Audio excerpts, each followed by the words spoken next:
Theon Greyjoy stood in the solar at River Run and watched the fading glow of daylight on the horizon. The window was thick glass, distorting the landscape of gently rolling hills and the blue ribbon of the red fork that meandered below the castle's walls. A hush had fallen over the fortress, as if every inhabitant held their breath at the possibility of change. Ever since the news had arrived from the Iron Islands, from Theon's father, Balon Greyjoy, Theon's mind had churned with indecision, fear, and something else he could not quite name. A flicker of loyalty for the boy he had grown up alongside. A sense of camaraderie built over the years, which refused to be easily snuffed out.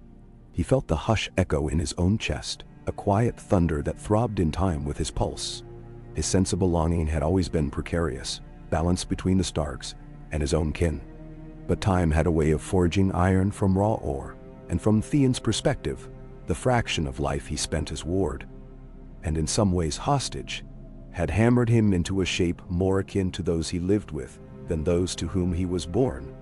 The years spent in Winterfell, initially spent in resentment, had over time turned into something resembling pride. Theon had never forgotten who he was. He wore the Kraken sigil with caution, aware that Ned Stark and his son, Robb, kept a watchful eye on him in the early days.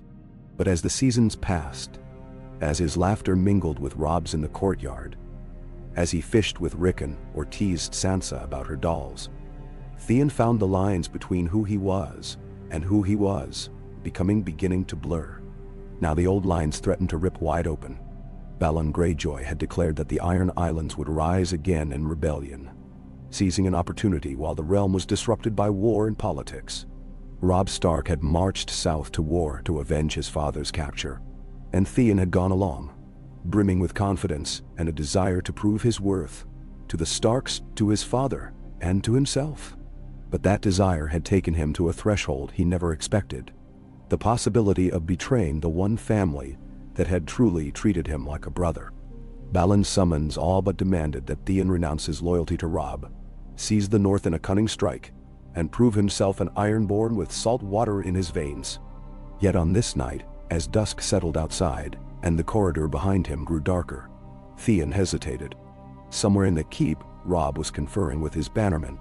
Lady Catelyn might be advising him, or perhaps she was lost in her own grief over her husband, Ned Stark. Theon could not ignore the swirl of guilt in his stomach at the thought of planning a betrayal in secret. So he let the hush remain. He stood by the window, watching torchlight begin to shimmer along the battlements. He thought of the smell of the Dread Fort, the flickering beaches of Pike, the sound of gulls at Blackwater Bay, and he thought of the sound of wolves howling into the northern night, a song that had become nearly as natural to him as the rhythmic crashing of waves. The following morning, Theon stepped into the great hall, quietly determined. The long oak tables were empty of feasting men, for the lords and knights had already broken their fast. The remnants of bread and salted fish lay in scattered plates, and a few servants lingered, tidying up. At the far end, near the dais, Robb stood with a half-eaten apple in hand, Grey Wind seated dutifully at his side. The great direwolf regarded Theon with those unsettling yellow eyes, head tilted with watchful curiosity. Robb glanced over, and for a moment, the unspoken question passed between them. Why was Theon so tense? Why did his expression bear that haunted look, as though a shadow passed behind his eyes? Theon strode forward, the scabbard of his sword tapping lightly against his thigh, trying to radiate confidence in every step. Even his posture felt heavy, as if a winter's worth of worry pressed upon his shoulders. He came to stand before Robb, looked into the young Stark's gray eyes, and forced a wry grin. "We should speak alone," he said, voice lowering. Robb gave a small nod, cast a quick glance down at Grey Wind, and then led Theon to a small adjoining chamber. Grey Wind followed without protest, leaving the great hall to the bustle of servants. Within the chamber, a simple table stood in the center, and the air smelled of parchment, ink, and the faint musk of old stones. Tapestries covered some of the walls, though the room was largely unadorned. Robb shut the heavy wooden door behind them. Theon could feel his heart thump in his chest, a dull echo that reverberated in the stillness of the room. "I've been waiting for you to come," Robb said quietly, placing the half-eaten apple on the table. "You've been troubled since we got word of your father's intentions. I expected you would have words to share." Grey Wind stepped closer to Theon, sniffed at him, then retreated to Robb's side. The wolf looked relaxed, yet still formidable, the sinews of its shoulders coiled with latent strength. Theon reached out, fingertips brushing the table's edge, kneading the solidity of the wood under his hand. "I have to speak plainly," he began. "My father wants me to turn on you. Attack the north. Hold it in the name of House Greyjoy." His voice carried a heaviness, as though each syllable was hammered from iron. Robb's face was a mixture of surprise and a stoic acceptance. He opened his mouth to speak, but paused. Finally, he said, "I suspected as much. My mother warned me to be cautious, that the Iron Islands might see an opportunity in our absence." A furrow formed between his brows, but behind his concern flickered something close to betrayal. "What do you plan to do?" For a moment, Theon imagined the vision of Pike, the worn stone towers perched precariously above the sea, the storms raging against the fortress of his birth. He heard the gulls' cries, tasted salt on the wind. But stronger, far stronger, was the memory of a winter morning in Winterfell, the courtyard spread with fresh snow, and Robb standing across from him, sword in hand, both of them practicing their stances until their breath turned to mist in the cold air. Stronger was the sound of Bran's laughter, when Theon teased him about being too slow with a bow, or Arya's determined scowl when she tried to outdo everyone in sword drills. He recalled Ned Stark's calm presence, and most of all, he recalled that final moment before they had ridden south, when Robb clapped him on the shoulder and called him, "Brother." "I won't betray you," Theon said at last, voice raw. "My father is wrong if he believes blood alone can wash away the years I've spent with the Starks. You took me as your brother, and I swore to follow you." Robb's posture eased. He lowered his head for a moment, relief plain on his face. "I won't forget this, Theon," he said softly, though the words seemed inadequate to capture the depth of his gratitude. "It means more than I can say."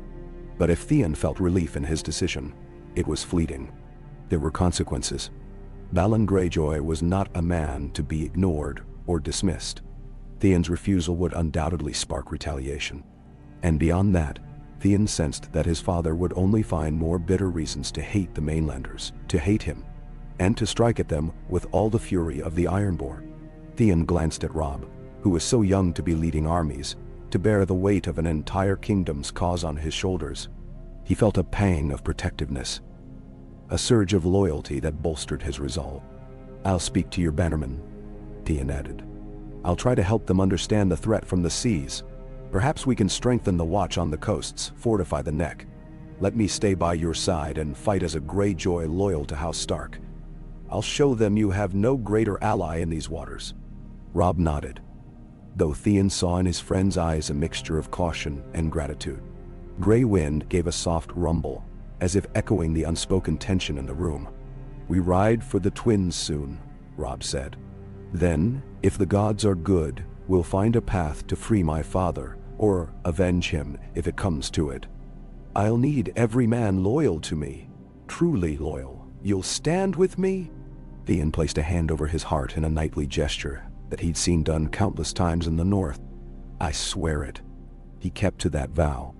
Over the weeks that followed, Theon immersed himself in the plans of House Stark, standing at Robb's side in council meetings, partaking in scouting missions, advising on strategies whenever the question of potential attacks from the Iron Islands arose.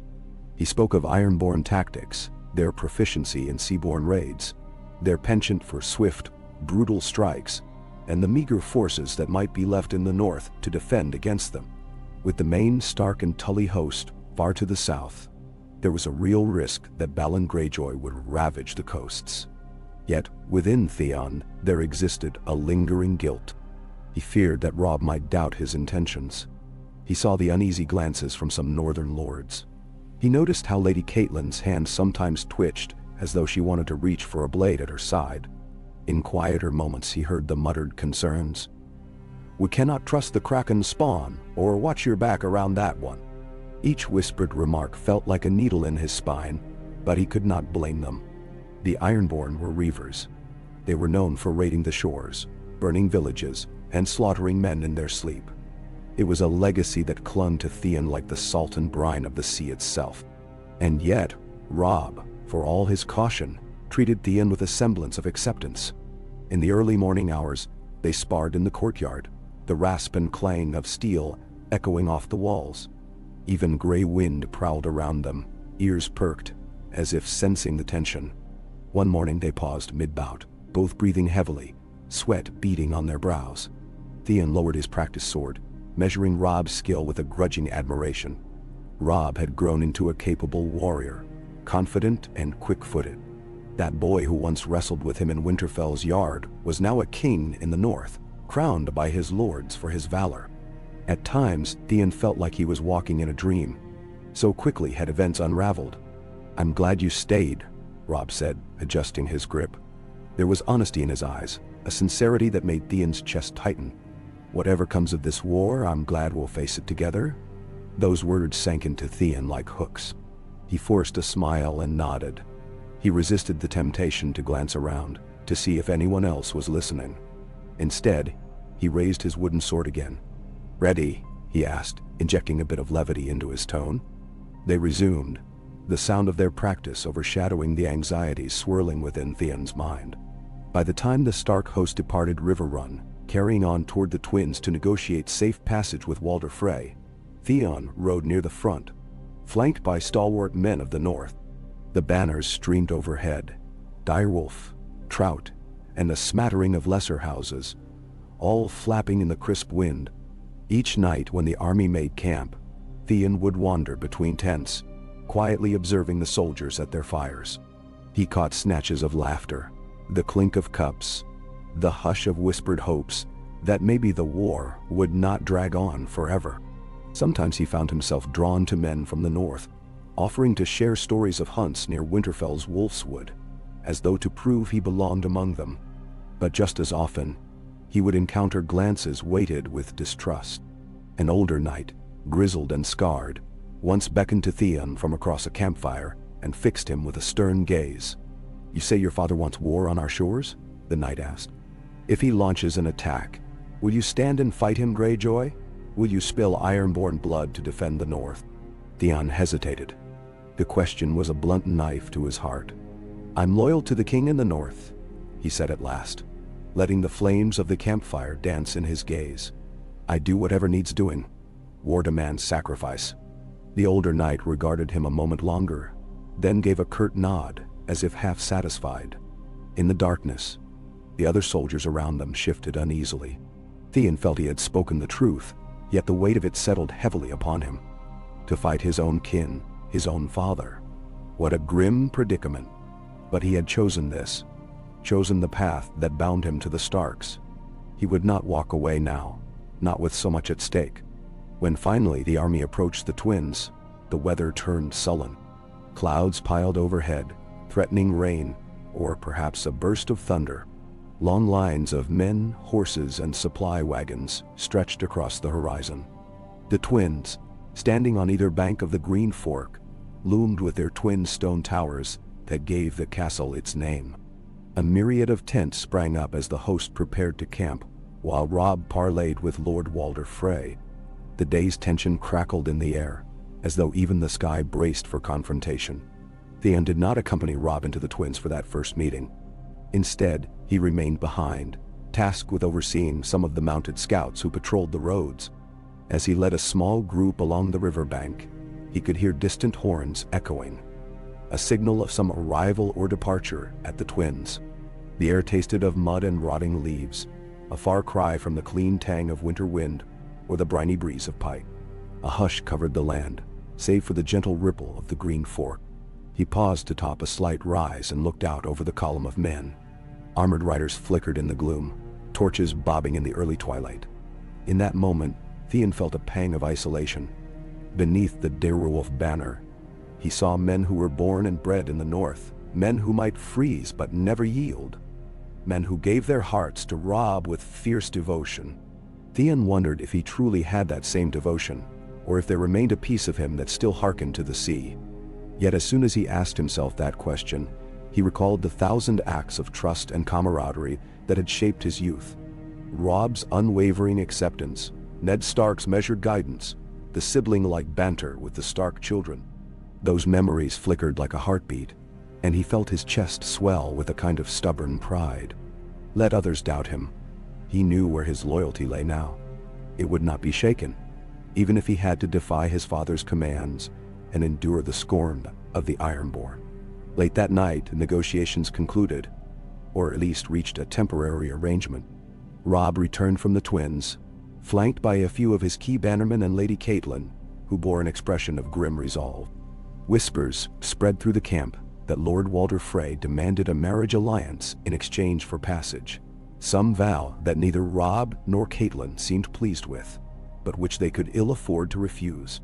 Despite the tension, the crossing was secured. The following day, the army began to file across the bridge at the Twins, the churn of thousands of feet, the groan of wagons, and the whinny of horses all blending into a cacophony that echoed over the water. Theon found himself in the thick of it, guiding a group of archers and foot soldiers across. The bridge was narrow enough to cause bottlenecks, and the men grumbled about the slow pace. He tried to maintain order, barking instructions, ensuring that no one fell behind. And as they passed under the stony gaze of Walder Frey's men, Theon felt more eyes on him, some perhaps curious about the Ironborn with the Stark host, others openly hostile. He forced a confident grin onto his face, though his fingers tightened around the reins of his horse. Once over the river, the host surged onward, forging deeper into the riverlands. Robb aimed to link with other loyal bannermen and position his forces for a decisive strike against the Lannisters, or to rescue his father if the opportunity arose. In time, they made camp near the confluence of two rivers. Tents rose in a sprawl of canvas, and the scent of horses and cooking fires drifted through the air. As dusk fell, Theon, Robb, and a handful of lords gathered near a large map spread across a makeshift table of wooden planks. Flickering torchlight gave a dancing glow to their somber faces. "We'll need fresh scouts on the Lannister positions," one of the lords said. "Word is Tywin's men have begun to move. If we can catch them unawares, we might claim a swift victory." "There's also news from the north," Lady Catelyn interjected quietly, her voice tinged with concern. She glanced at Theon. "I have heard rumors that Balon Greyjoy has begun raiding small coastal villages. White Harbor might be next in his sights if he grows bolder. We cannot ignore that. The north is vulnerable." A hush fell around the table. Robb exhaled slowly, his eyes flicking over the map. Finally, he turned to Theon. "What would you suggest?" Theon swallowed. The moment felt like a test, and the tension in the air was thick enough to taste. "If my father is attacking," he began, "it won't be a grand invasion yet. He'll probe weaknesses first, small raids, letting fear spread. Then, if the North's defenders are stretched too thin, he'll escalate. He'll avoid direct confrontation as long as possible, harrying the coastline and retreating to the sea. It's how the Ironborn fight: hit, burn, withdraw. They don't like long sieges or pitched battles." "No." Robb nodded thoughtfully. Some of the other lords glanced at Theon with guarded expressions. One older man, his face half hidden by a bushy gray beard, grunted. "We've already lost much of our main force to the south.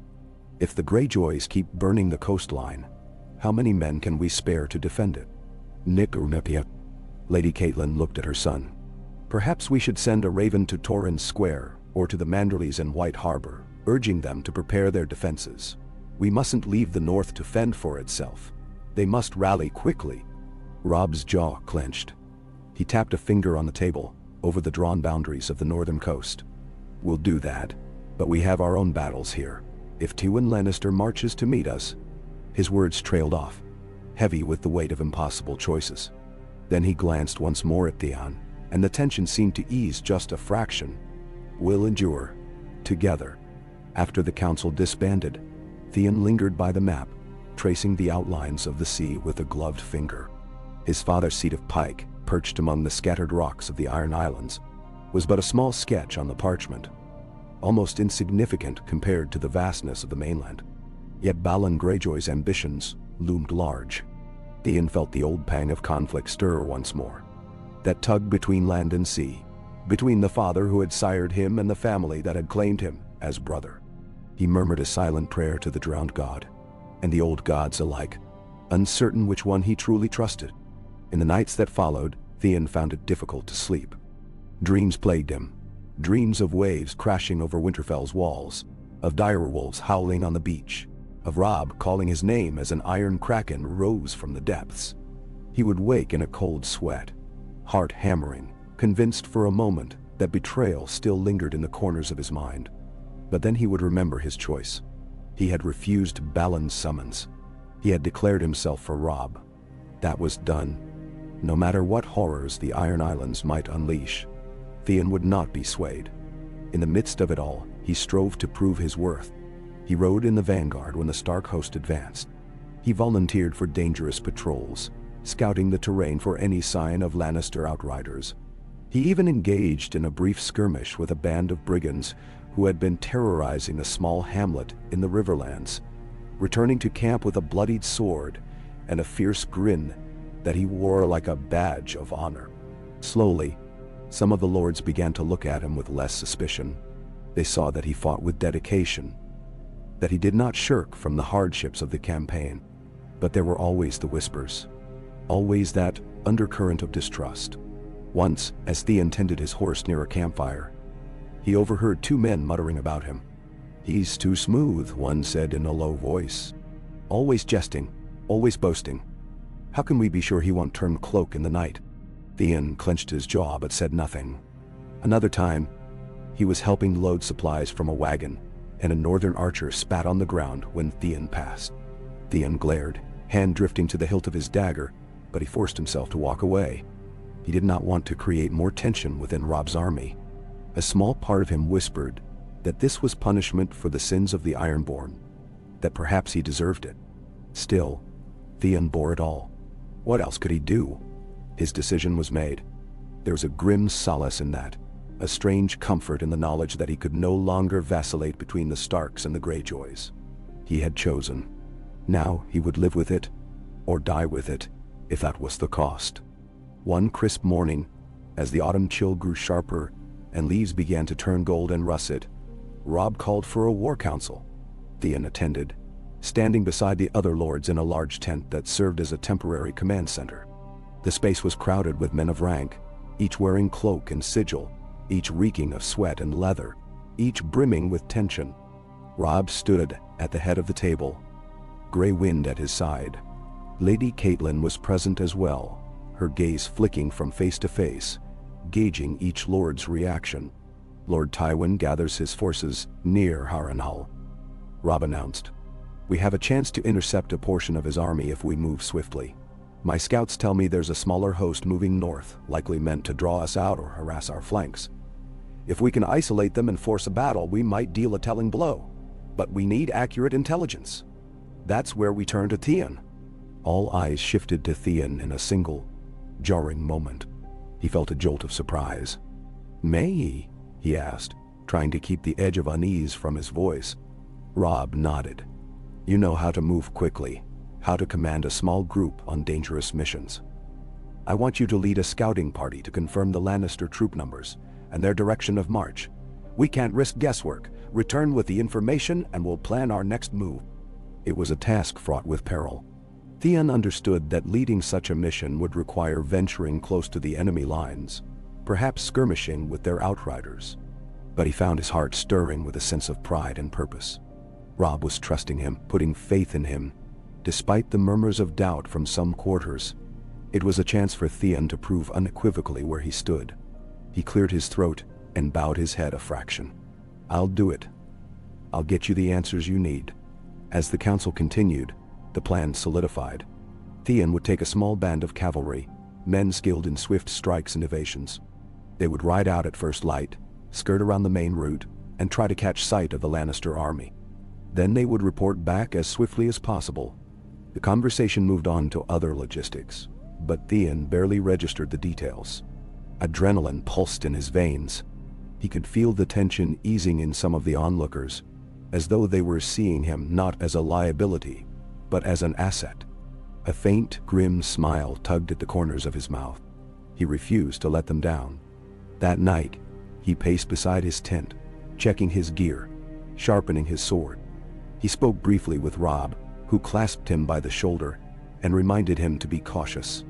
Grey Wind sniffed at Theon's hand, then gave a small huff, as if in approval. Theon smiled, feeling a flutter of something like hope. Perhaps this was the moment where his new path would be truly cemented. Perhaps this was how he would repay Robb's faith in him. Dawn broke with a pale light, and Theon and his chosen men saddled up. The air was cool, breath turning to mist as they guided their horses out of camp. The distant horns signaled their departure, and Theon felt a sense of determination grip him. Ahead of them lay uncertain roads, Lannister patrols, and the ever-present threat of ambush. He steeled himself, focusing on the task at hand. Gather intelligence, return alive, and help Robb gain the upper hand. They rode most of the day, following winding trails that cut between lightly wooded areas and rolling hills. Occasionally, they dismounted to move quietly, scanning the horizon with hawk-like vigilance. Theon led from the front, aware of every hoofbeat, every rustle of the underbrush. His senses prickled with the memory of hunts in the Wolfswood, though this was far more dangerous game. By mid-afternoon, they caught sight of dust clouds in the distance, and the glint of armor beneath the sun. The Lannister detachment was on the move. Theon signaled a halt. He and his men took cover behind a small rise, peering across a wide, grassy expanse. He counted banners fluttering gold and crimson, spotted the occasional sparkle of helms. It wasn't a massive force, perhaps a few thousand, enough to be dangerous if they met the main Stark army unprepared. He noted the presence of supply wagons, the positioning of outriders.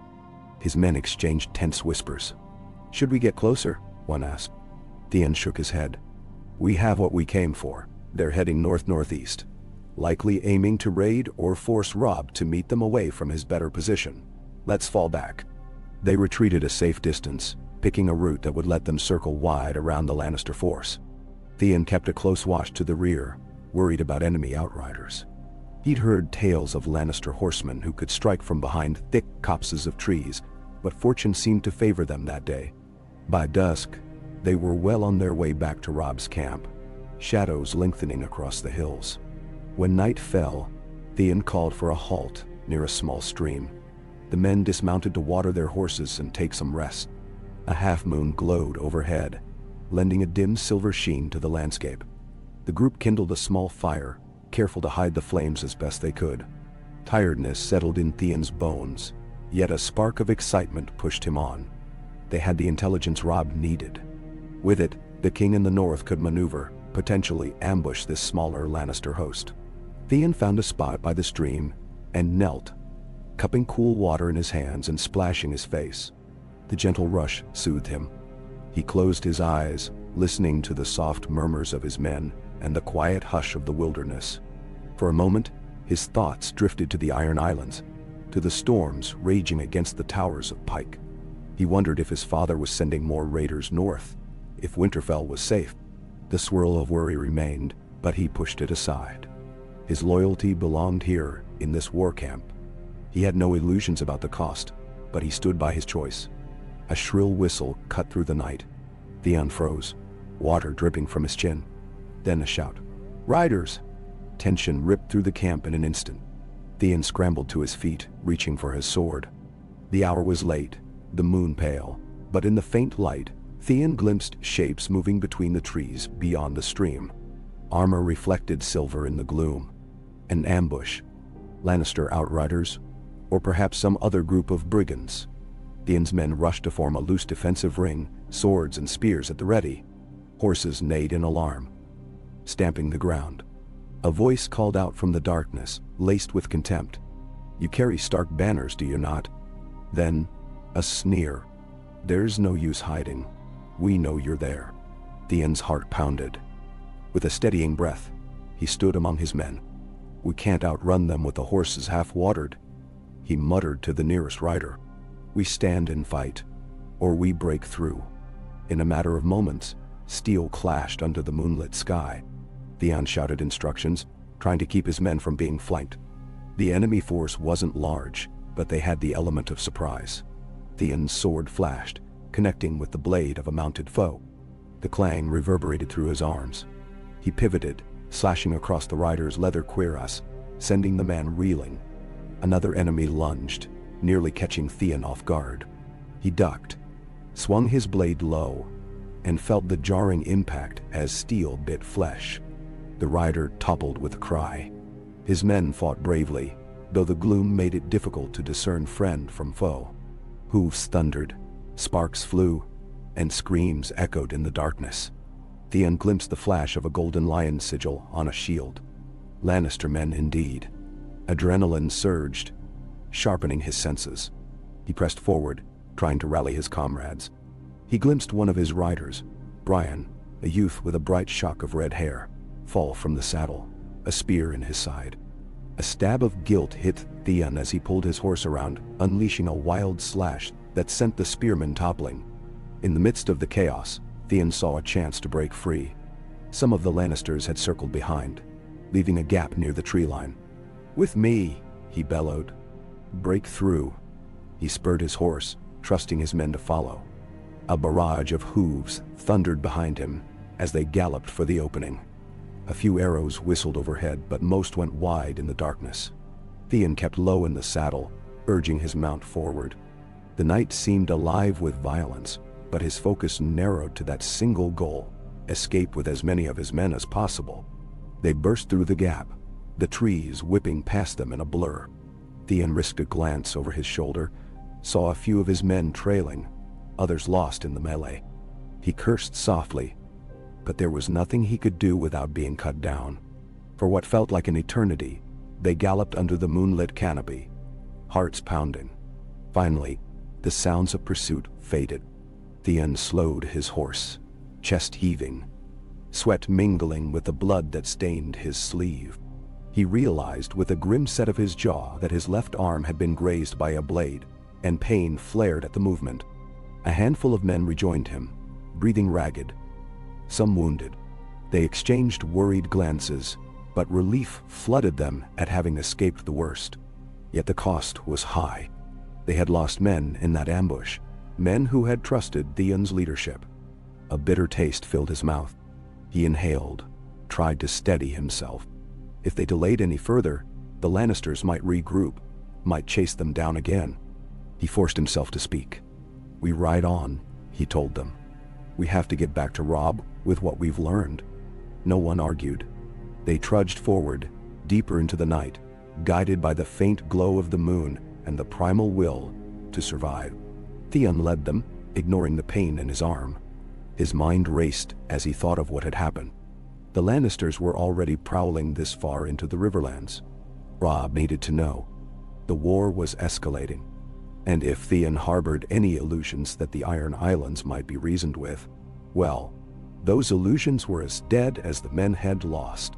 By the time the sky began to lighten with the first hints of dawn, Theon and his battered scouts had reached a point of relative safety.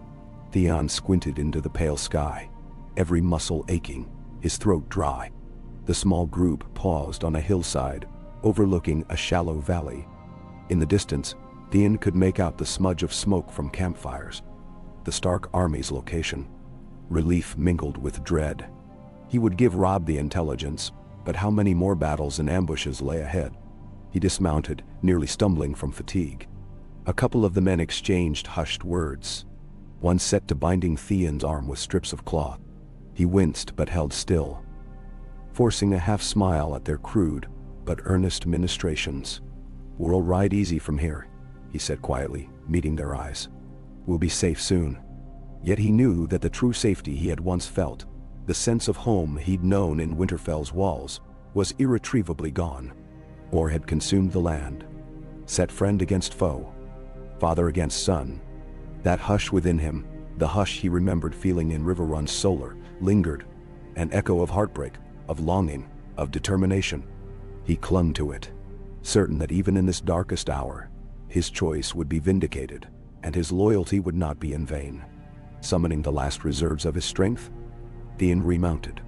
The day was still young, and miles stretched before them. With a resolute nod, he led the way toward the Stark camp, the wind in his hair and a grim set to his mouth. The future was uncertain, but Theon Greyjoy would face it at Robb Stark's side, come what may. Kagi. Cow. Is it done, old Berwin? Theon reached the outskirts of the Stark encampment at midday, exhaustion weighing on him like a sodden cloak. Mud caked his boots and the legs of his horse, and the throbbing ache in his left arm had burrowed deeper into the muscle. Still, he held himself upright, scanning the tents for a glimpse of Robb's banner. A great gray direwolf against an icy field. The banners snapped in a brisk breeze, and the autumn sky was stained with clouds the color of wet slate. Soldiers moving among the tents looked up as Theon and his companions rode in, their expressions etched with guarded curiosity. Theon spotted the tall figure of Sir Edmure Tully first, rising up from a cluster of men. Edmure caught sight of Theon at almost the same moment, and his face softened with relief that quickly gave way to alarm. He strode forward, waving a few soldiers to his side in case any of them were wounded beyond Theon's bandaged arm. As Theon dismounted, he wobbled slightly, fatigue gripping his legs like iron clamps. He steadied himself by pressing a hand against his horse's flank. "You look half dead, Greyjoy," Edmure said. Concern threaded through his voice. "What happened out there?" Theon lifted his gaze and forced a thin smile. "Ran into Lannister riders. Must have been a detachment scouting or on patrol. We gave as good as we got, but we lost men." He looked over his shoulder at the remaining scouts, battered and weary, some leading limping mounts. "We need to see Robb or Lady Catelyn. There's information to share." Edmure glanced at the men, exhaled, then nodded. "Come, they'll be in the command tent." He flicked a hand at two soldiers behind him. "Help them stable their horses. Make sure any wounded get attention." Theon muttered a word of thanks and followed Edmure, feeling every bruise, every scrape. The pain in his arm blazed, but he kept his expression level, unwilling to show weakness in the heart of the camp. As he moved among the rows of canvas tents, men paused their tasks, sharpening swords, stirring cook fires, hauling barrels, and stared. Some gave curt nods, others narrowed their eyes with lingering mistrust. But Theon could no longer afford to concern himself with every suspicious glance. He strode forward, face grim, until he reached the spacious command tent at the center of camp. Two guards stood at the entrance, each bearing a direwolf sigil on their cloaks. They stepped aside for Edmure and Theon to pass through the flaps of thick canvas. Inside, the air was close and heavy with the scents of wax candles and damp wool. Robb Stark stood at a long wooden table, a map unrolled before him, weighed down by stones at the corners. Lady Catelyn was there too, along with a few northern lords, their expressions turning sharp with surprise when Theon entered. Gray wind, curled at Robb's feet, rose at once, ears pricking. The great direwolf let out a deep-throated rumble of acknowledgement, before settling again, as if aware Theon was no threat. Robb's gaze fell on Theon's dirt-streaked face, then on the ripped sleeve, bound with makeshift bandages. Concern flickered across the king in the North's features, and he took a step forward. "You're back earlier than expected," Robb said, voice quiet, but urgent. "What news?" Theon inclined his head. "We found the Lannister force. About 2,000 men, give or take. They were marching north with wagons. Some supplies, could be siege equipment or provisions for a longer raid. I couldn't get close enough to be sure. They had outriders, keen-eyed. We were seen, and a fight broke out. I lost some good men." His voice cracked, though he tried to mask it. "We broke away and rode through the night. Had to avoid patrols." Robb nodded, stepping closer, his armor glinting in the lantern light. He placed a hand on Theon's good shoulder, a brief, reassuring pressure. "You did well. You got the information back to us. We can't bring the dead to life, but we can honor their sacrifice by acting on what you've learned." He turned to the northern lords, gathered around the map. "We've got more men than they do, if these numbers hold, but they'll be nimble, looking to strike wherever we're weak. We need to keep them from linking with Tywin's larger host." Lady Catelyn's gaze fixed on Theon. "And do you have a sense of where Tywin's main force might be?" Theon shook his head. "My orders were to scout the smaller detachment. We never got near the main camp, but we do know Tywin's men are converging somewhere around Harrenhal. The men we saw likely aim to disrupt supply lines or draw your attention away." Robb pressed his lips thin, thinking. "My lords," he said to the group, We'll break camp soon. I want to intercept that Lannister party before they can cause more trouble. We'll send a separate detachment to watch the roads south to Harrenhal, to ensure Tywin can't sneak reinforcements past us." He glanced at Theon. "You should rest, see a maester about that wound. We can talk more later." Theon nodded gratefully. The ache in his body had begun to eclipse everything else. He moved to leave, but paused, meeting Robb's eyes. He saw gratitude there, but also an unspoken sympathy for the men lost. He gave a small dip of his head, then turned and stepped out of the tent, picking his way through the hustle of soldiers who were already stirring at the news. Word of the Lannister threat would spread fast, and the entire army would soon be bristling with readiness. He found a maester near a small fire, tending to wounded men laid out on bedrolls. The reek of blood and the moans of the injured hung thick in the air. A few haggard soldiers recognized Theon and gestured for the maester to see to him. The old man was tired, stooped, but he offered a kind, efficient presence as he peeled back Theon's bandage, cleaning and stitching the wound with practiced hands. Theon grimaced through it, biting back groans while the maester dabbed pungent ointment on the angry flesh. "Lucky it wasn't deeper," the maester muttered, carefully wrapping the arm with fresh linen. "You'll keep the use of it. Just don't go swinging a sword around too wildly for a few days." Theon huffed a humorless laugh. "We'll see if the Lannisters give me that luxury." The maester shook his head but did not argue. By the time the bandaging was done, Theon's entire body felt leaden. With the maester's permission, he collapsed onto a spare cot near the edge of the makeshift infirmary. Though the shouts and clamor of camp life buzzed around him, exhaustion soon dragged him into a heavy, dreamless sleep. When he woke, the sun was lower in the sky, its light painted in dusky hues. He guessed he had slept a few hours at most. All around him, the camp hummed with purposeful energy. Soldiers were hastily packing gear, rolling up bedding, checking weaponry. Horses were being saddled with an urgency that suggested they'd be on the march before nightfall. Theon shifted, feeling the pull of fresh stitches under his bandages, and sat up, clearing the grogginess from his mind.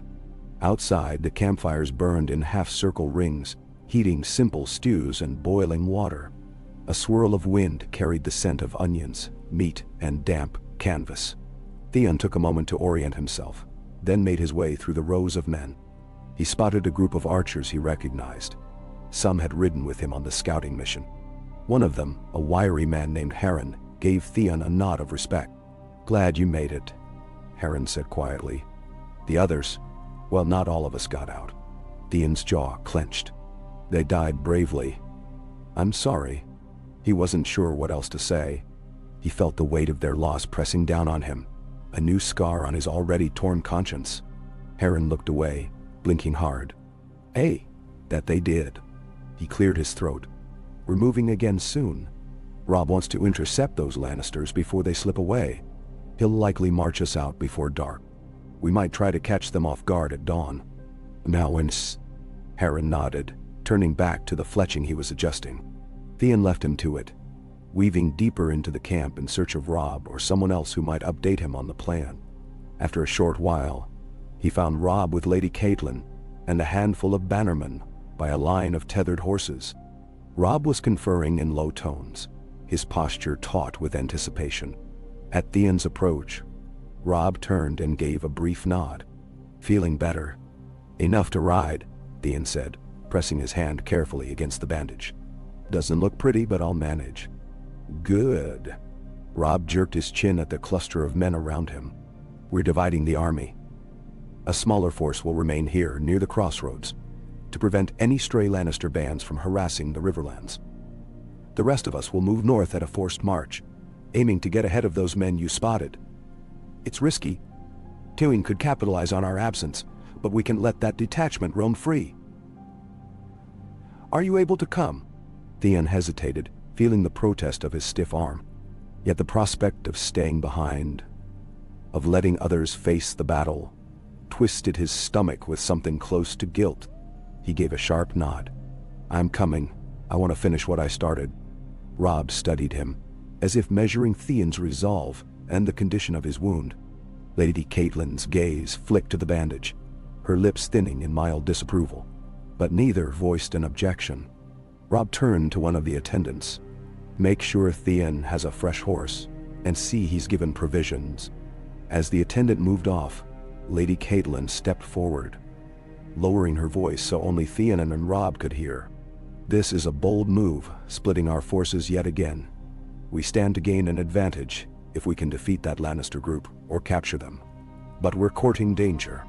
Robb's expression was resolute, brows drawn. "War is risk. If we do nothing, they'll tear through the countryside. Word will spread that the king in the north can't protect his own allies. We can't let that happen." "Then how?" Theon watched Lady Catelyn's face, half expecting her to argue further, but she only sighed, resigned. "We'll do what must be done. Just don't get yourself killed. Your mother has lost enough already." That last phrase clung in the air. Robb bowed his head slightly. "We march in an hour. Lady Catelyn, remain here or ride with us as you will. But if you come along, please stay near the rear. I can't command the men if I'm worried about your safety." She offered a wan smile. "I'll do as you command, my king." Then she turned to Theon, resting a hand lightly on his forearm. "Look after him." Theon dipped his head. "I will." Shortly after, the war horns sounded, their low notes rippling across the camp. Men began to form ranks, hoisting banners and checking buckles. Horses were saddled and bridled with quick efficiency. Among the swirling chaos, Theon secured his own mount, a sturdy brown courser that nickered softly at his approach. He stroked the horse's neck, murmuring words meant to calm them both, and then swung himself carefully into the saddle. He spotted Robb astride a tall gray stallion at the head of a column of knights and mounted lords. The king's cloak, a thick weave of gray and white, fluttered in the wind. At his side trotted Grey Wind, who always seemed to appear from nowhere, a silent, watchful guardian. As Theon nudged his horse forward to join them, he felt a flicker of pride in the closeness they shared. It was a far cry from the hostility the Ironborn often faced in the north, but he had spent his youth with these wolves. The bond was not so easily severed. The horns sounded again, and the column began to move, a line of steel and leather snaking out from the encampment.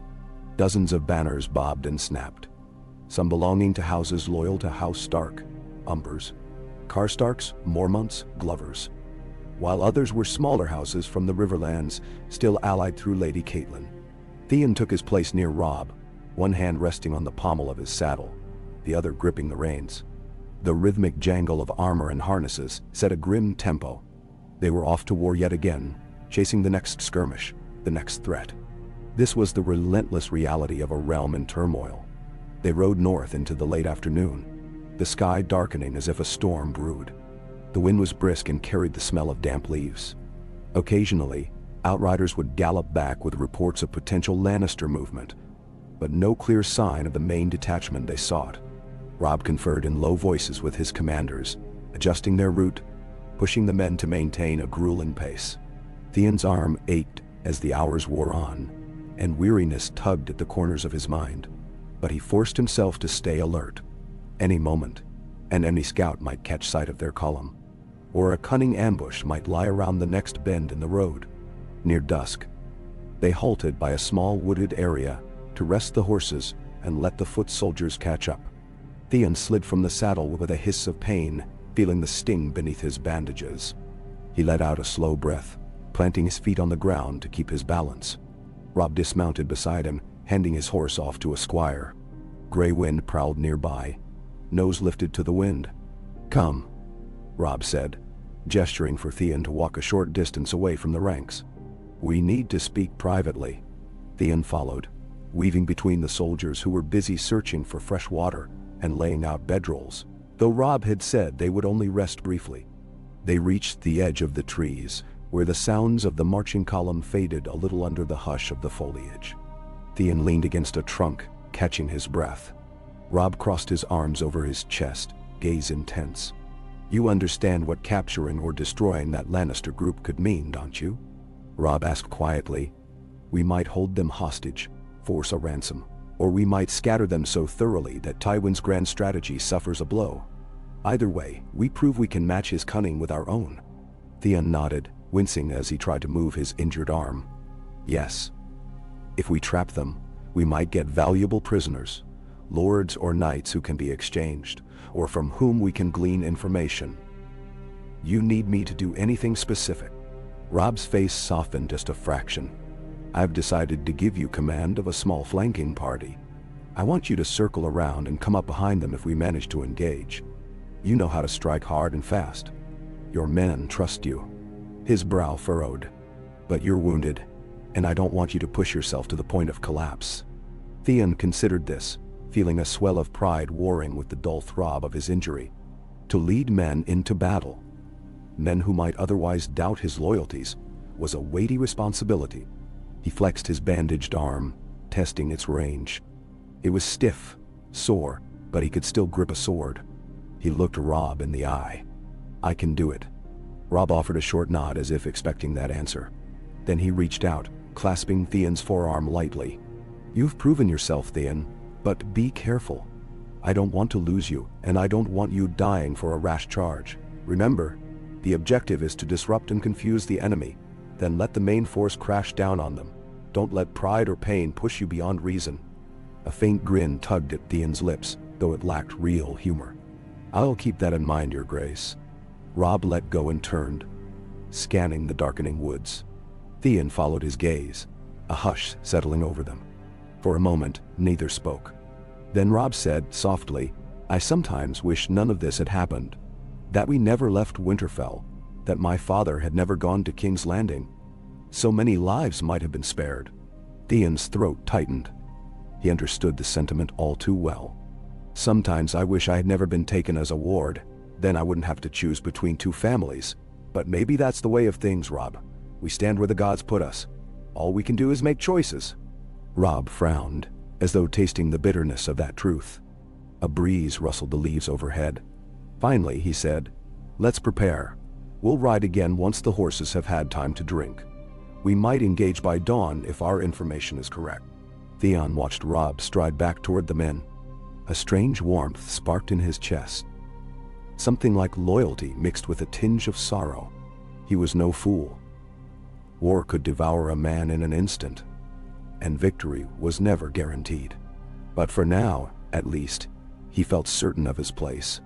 With a weary sigh, he pushed off the tree trunk and moved to gather the men who would ride under his command. He found a dozen riders already waiting for him near the line of horses, Heron among them, along with a couple of veterans who had survived other battles in this campaign.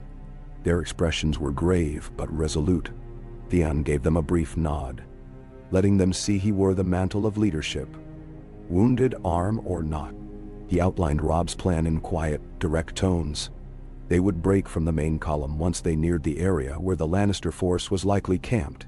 Then they would flank around, make noise, throw torches if the situation allowed, anything to sow confusion among the enemy ranks. Once the Lannisters turned to confront this threat from behind, Robb's main line would sweep in. Heron listened intently, brow furrowed. "What if the Lannisters have more men than we think, or if they spot us early?" "Then we keep moving," Theon said, resolving to sound confident. "Don't let them pin you down. Our job isn't to hold ground. It's to create chaos. Once Robb strikes, we press the advantage. We'll have the signal horn for that moment." The men nodded, some adjusting their saddles, others quietly stowing small flasks of oil or bits of cloth they could wrap around arrowheads to create makeshift fire arrows. Theon checked his sword, ensuring it was tightly secured in its scabbard. The new bandage around his arm tugged uncomfortably, but he forced himself to ignore the pang. For better or worse, he would soon be in the thick of it again.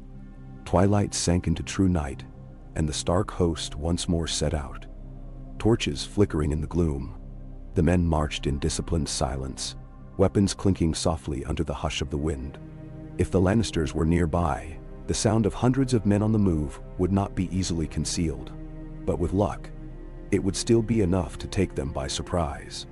Theon and his riders stayed near the rear for now, using the darkness to mask their presence. His pulse thudded with an anxious rhythm. A sense of déjà vu from the ambush had survived only a day past. They pressed on through the night, pausing only briefly when an outrider returned, with news of fresh tracks or signs of a large camp to the north. The swirling gloom made it difficult to see beyond a dozen paces at times, and Theon heard men muttering prayers under their breath. Some to the old gods, some to the Seven, and Theon himself felt an old chant to the drowned god whispering in his mind. A fragment of salt and iron, the memory of crashing waves. But he forced it away. The Iron Islands were far behind him now. Just before dawn, the sky beginning to pale at the edges, Robb signaled for the main force to slow. They were close. Theon's heart pounded with a mixture of fear and exhilaration. He and his riders peeled off to the right, taking a narrow path that curved around a low ridge. The ground was damp from recent rains, and their horses moved carefully to avoid stumbling. A faint, almost imperceptible glow in the distance suggested cookfires or torchlight. Theon guessed it was the Lannister camp. No doubt the gold and crimson banners would be furled for the night, but a watch would be set. They had to be quick. He halted the riders in a small copse of trees, dismounting and gesturing for them to do the same. They huddled close, breath steaming in the cool morning air. Theon spoke in a hoarse whisper. "We'll wait for Robb to give the signal. A horn blast and we move in from the rear. Spread out, circle around. Light your torches if you have them. Shoot any guards you see, but keep moving. We don't stand and fight unless we have to." They nodded, faces grim in the dim light. In the hush that followed, Theon's nerves felt like taut wires. He tried to focus on the plan rather than the surge of adrenaline pumping through his veins. He thought of Robb, of how many times they trained in Winterfell's yard, forging the bond of shieldmates. He thought of the men who had died on that scouting mission, of how he owed it to them to see this through. And briefly, he thought of Balon Greyjoy, the father who had demanded a betrayal that would never come. Theon clenched his jaw. Whatever the outcome, his path was set. A distant horn shattered the quiet. One long note, low and resonant, echoing across the rolling hills. Theon felt every hair on his neck rise. It was time. He drew his sword, wincing at the jolt of pain in his arm, but ignoring it. Then he swung up into the saddle and spurred his horse forward, leading the riders out of the trees and around the ridge. At once, they saw the Lannister camp spread before them. Tents and wagons clustered in a rough circle. Men were stirring, startled by the horn, reaching for weapons, but they were still half dazed by sleep. Theon urged his riders to fan out, their torches flaring. A few archers at the back let loose flaming arrows that arced through the pre-dawn gloom, landing among tents and wagons with dull thuds. Sparks flew, wood caught flame. Shouts rang out, confusion rippling through the camp. A handful of Lannister guards on the perimeter fought back. Theon saw steel flash in the twilight as a spear lunged toward one of his riders. The blow connected, knocking the rider from his horse. Theon bit back a roar of fury, kicking his mount harder, charging the spearman. He swung his sword in a downward arc, the blade biting into the guard's shoulder. The man crumpled. Others scattered, trying to rally, but Theon and his men kept moving, weaving among the tents, lighting them ablaze or cutting down any who stood in their path. Then a second horn sounded, from the direction of Robb's main force. Theon glimpsed the silhouettes of hundreds of men cresting the ridge, the rising sun glinting off their armor.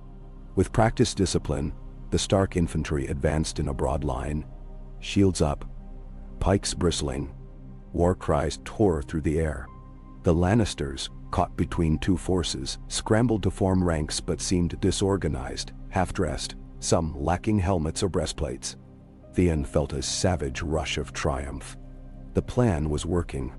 He circled around a cluster of Lannister soldiers who were forming a defensive knot near a supply wagon. One of them launched an arrow that whizzed past Theon's ear, too close for comfort. He reined in, signaled Heron to take them from the flank. Fire crackled behind him, tents collapsing in a roar of sparks. Smoke stung Theon's eyes. He blinked it away, scanning for more threats. Amid the chaos, he spotted a mounted knight in half-gold armor, shouting orders at a panicked group of crossbowmen. Theon realized this knight must be someone of rank, desperately trying to impose discipline. Theon spurred his horse, cutting between flaming tents, ignoring the pain in his arm, focusing on the knight. They met with a crash of steel. The knight's horse reared, hooves flailing, nearly knocking Theon from the saddle. Theon swayed but managed to keep his seat. The knight's sword whistled through the air. Theon raised his blade, blocking the strike, feeling the impact jar his wound. White-hot agony lanced through him, but he clenched his teeth, forcing the pain aside. Before the knight could swing again, Theon lashed out, aiming low. His sword caught the knight's thigh, biting into flesh beneath the chainmail. The man let out a ragged cry, reeling, trying to keep his balance.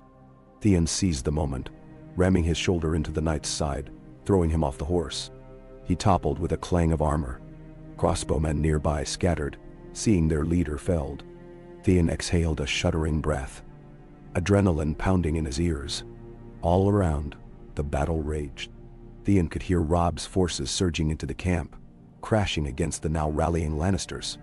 The air filled with the cacophony of swords and shields, the screams of men and horses, the roar of flames devouring canvas. He urged his mount forward, searching for more pockets of resistance. He found a handful of Lannister men crouched behind overturned wagons, firing crossbow bolts. They loosed one that caught one of Theon's riders in the arm, nearly unhorsing him. Enraged, Theon spurred his horse into a gallop, leading the others in a sudden charge that swept around behind the wagons. The crossbowmen dropped their weapons, raising hands in surrender as the direwolf banners drew near. Theon reined up, chest heaving, sweat stinging his eyes. Smoke and dust filled the air, tinted by the rising sun's rays. Looking across the camp, he could see that the Lannisters were in full retreat or surrender in most quarters. The moment he realized the battle was nearly won, a wave of relief coursed through him, relief laced with the sorrow of knowing more men had fallen. At the far edge of the camp, he spied Robb dismounting, Grey Wind lunging at a cornered group of Lannister stragglers. They dropped their swords in terror, yielding to the king in the north. Robb's banner flew high, flapping in the wind that carried the acrid smell of burning canvas. Gradually, the din of battle subsided. Robb's men began collecting prisoners, disarming the wounded, ensuring the fight was fully extinguished. A few small skirmishes continued until the scattered Lannisters either yielded or tried to flee. Archers picked off those who ran. Theon found himself breathing hard, sitting atop his horse as if in a stupor. Blood trickled beneath his bandage, soaking through linen, a sign that his stitches had likely torn in the fray. But the pain felt distant, muted by the heady swirl of victory. When he finally dismounted, his legs almost gave out. He steadied himself against the saddle, cursing softly. Harren approached, leading 2 other riders. They looked battered, but triumphant. "We got them," Harren said, breath ragged. "Didn't lose as many as I feared." Theon managed a tight smile, scanning the remnants of the camp. "Good. See if you can help the wounded.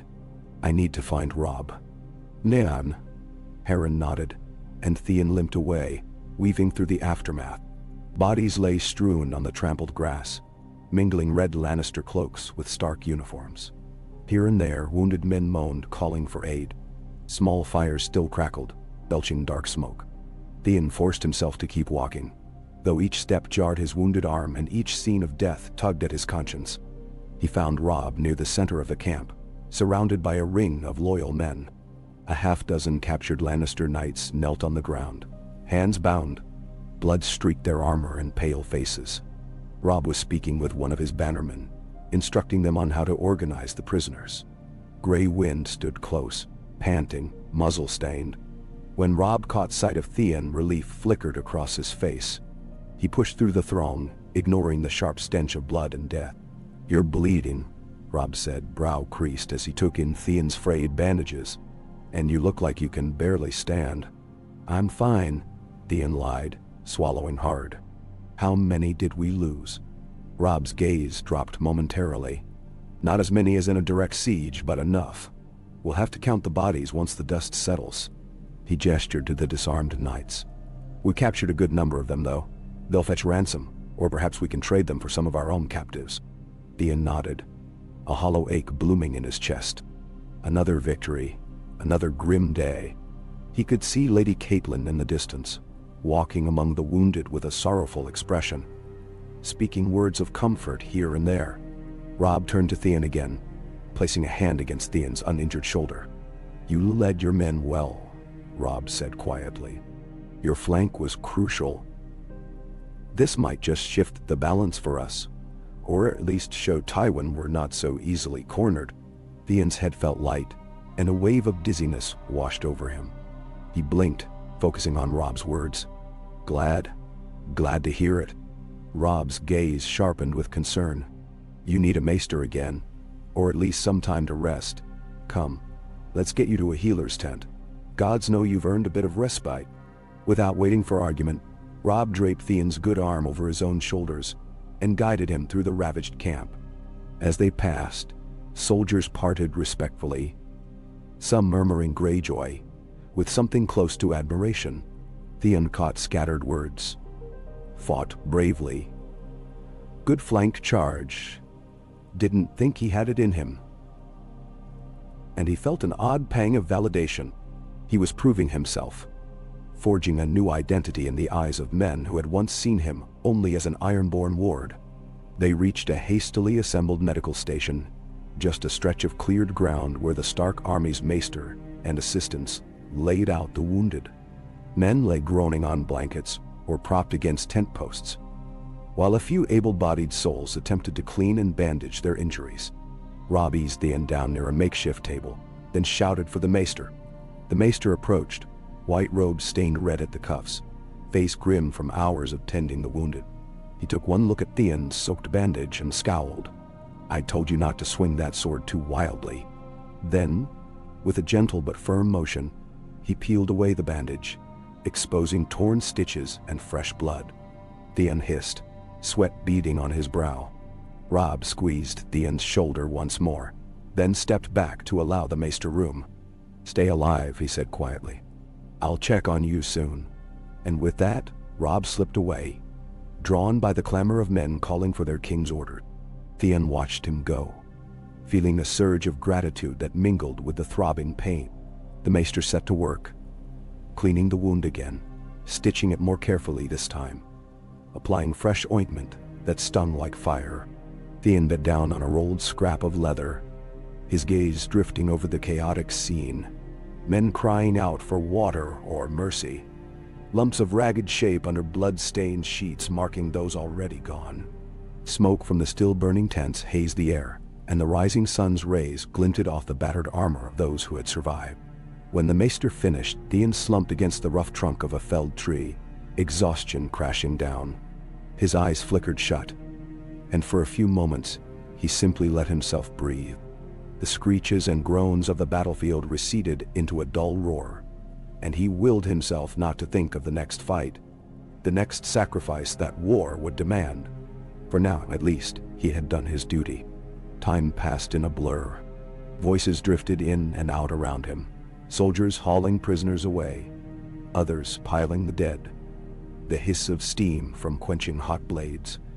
The hum of conversation as men recounted close calls. Eventually, Theon forced his eyes open, determined to rise.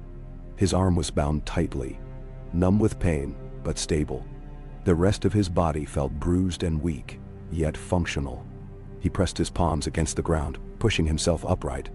A soldier hurried over at once, concerned. "Sir Greyjoy, you should rest." "Just Theon," he muttered, not entirely comfortable with a knightly title. "I'm all right. Where's Robb?" The soldier gestured. "He's by the main tents, interrogating a captured Lannister officer." Theon nodded, swallowing a fresh wave of dizziness, then forced himself forward. Step by step, he navigated the battlefield as men sorted through the wreckage, looting or recovering supplies. Overturned wagons and charred tents bore witness to the ferocity of the clash. Eventually, he came upon Robb Stark standing near a bound Lannister officer in partial armor. Helmet missing, sandy hair plastered to his forehead with sweat and blood. Robb's expression was cold, a side of him Theon had seldom seen in peacetime. Grey Wind stood at Robb's side, lips curled in a silent snarl. "Who commands you?" Robb demanded. The officer spat, blood on his lips. "You'll get no answers from me, pup." Robb clenched a fist, but his voice remained steady. "You've lost. Your men are either dead or captured. Our victory is complete. Resist all you wish, but it changes nothing. Now, who commands you? Mount Shial. The man glared. Ser Frendel. He led the company. But you've killed him or captured him. Either way, you won't be threatening Lord Tywin with a handful of prisoners. He'll burn this land if he must. Robb's mouth tightened. Perhaps. Or perhaps we'll ransom you back to him, make him pay for your worthless hides. That's if I'm feeling merciful. He lifted his hand in a signal to the guards. Take him to the other prisoners. The soldier was dragged away, cursing. Robb turned and caught sight of Theon. A flicker of relief and concern passed over his features, but he held his composure. How are you feeling? Like I picked a fight with a mountain, Theon admitted. But I'll live. Robb nodded, placing a hand lightly on Grey Wind's head. Good. We'll need you. We'll bury our dead, see to the prisoners. Then we must decide our next move. If this was just one of Tywin's detachments, the rest might be prowling the countryside. Theon rubbed his forehead. The stench of blood and burnt fabric clung to the morning air. We can't keep chasing them forever. What about your father's situation? Or the Ironborn raids in the north? A shadow passed over Robb's face. Word from the north remains mixed. My mother's sent ravens, urging our bannermen to stand fast against any incursions. I can't say how dire it is. As for my father, we've heard nothing new from King's Landing. The Lannisters haven't offered any deal. For now, we continue fighting. He paused, meeting Theon's gaze with quiet intensity. I won't rest until this is done. Theon suppressed a weary sigh. War on every front. Betrayal in the air, uncertain alliances. And yet, here they stood, side by side. Theon's loyalty, once so fragile and torn, felt tempered by the flames of battle. He nodded. Then neither will I. Robb laid a hand on Theon's shoulder, careful not to touch the bandaged arm. Thank you, brother. Theon felt something in his chest tighten at that word. Brother. He closed his eyes briefly, letting the moment wash over him. Then Robb moved away, directing men to gather fallen weapons and searching for Lady Catelyn to discuss next steps. Theon lingered, leaning against a broken wagon wheel.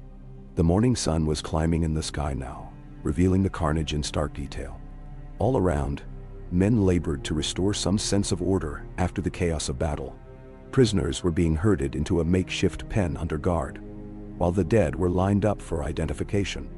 He saw a few small knots of soldiers kneeling beside the bodies of fallen comrades, heads bowed. Others were picking through debris for salvageable supplies. The ravens were already circling overhead, black shadows against the pale sky. In spite of the horror, there was a grim satisfaction in victory, a sense that they had dealt Tywin Lannister a blow he would not soon forget. Theon found his eyes drawn to the horizon. If he listened closely, he could almost hear the waves of pike crashing against the rocky shore, or the wind whistling through Winterfell's gates.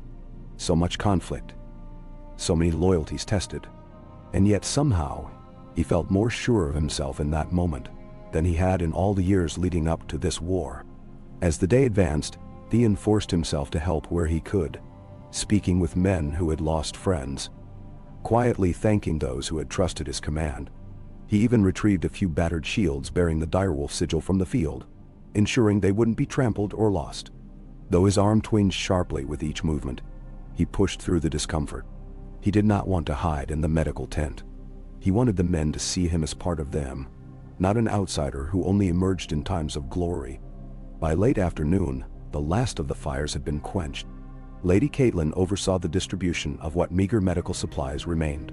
Robb walked through the rows of the dead, flanked by Grey Wind, quietly confirming which bannerman had fallen. Theon stood at a distance, feeling a lump in his throat when he recognized some of the faces. Men who had marched with them from the neck, men who had shared jokes around the campfires. They were silent now, eyes glazed, skin pale. The cost of war.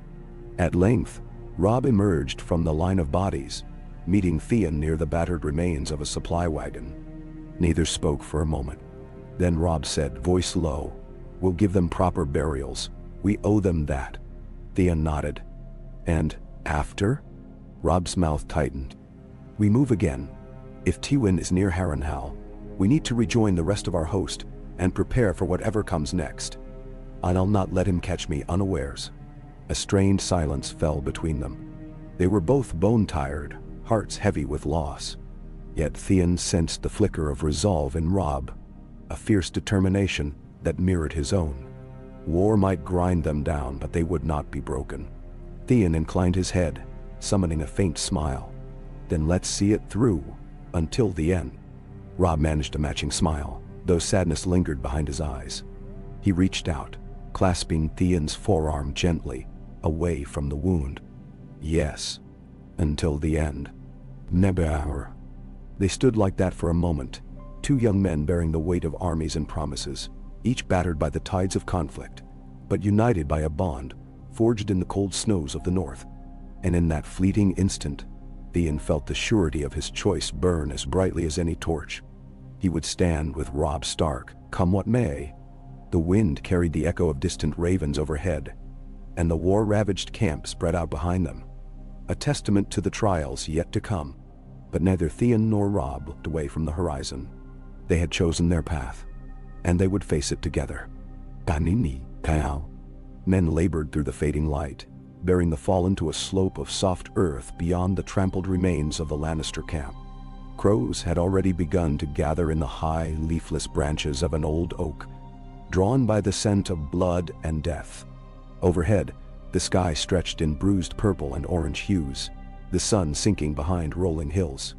Smoke from still, smoldering embers stained the air with bitter haze.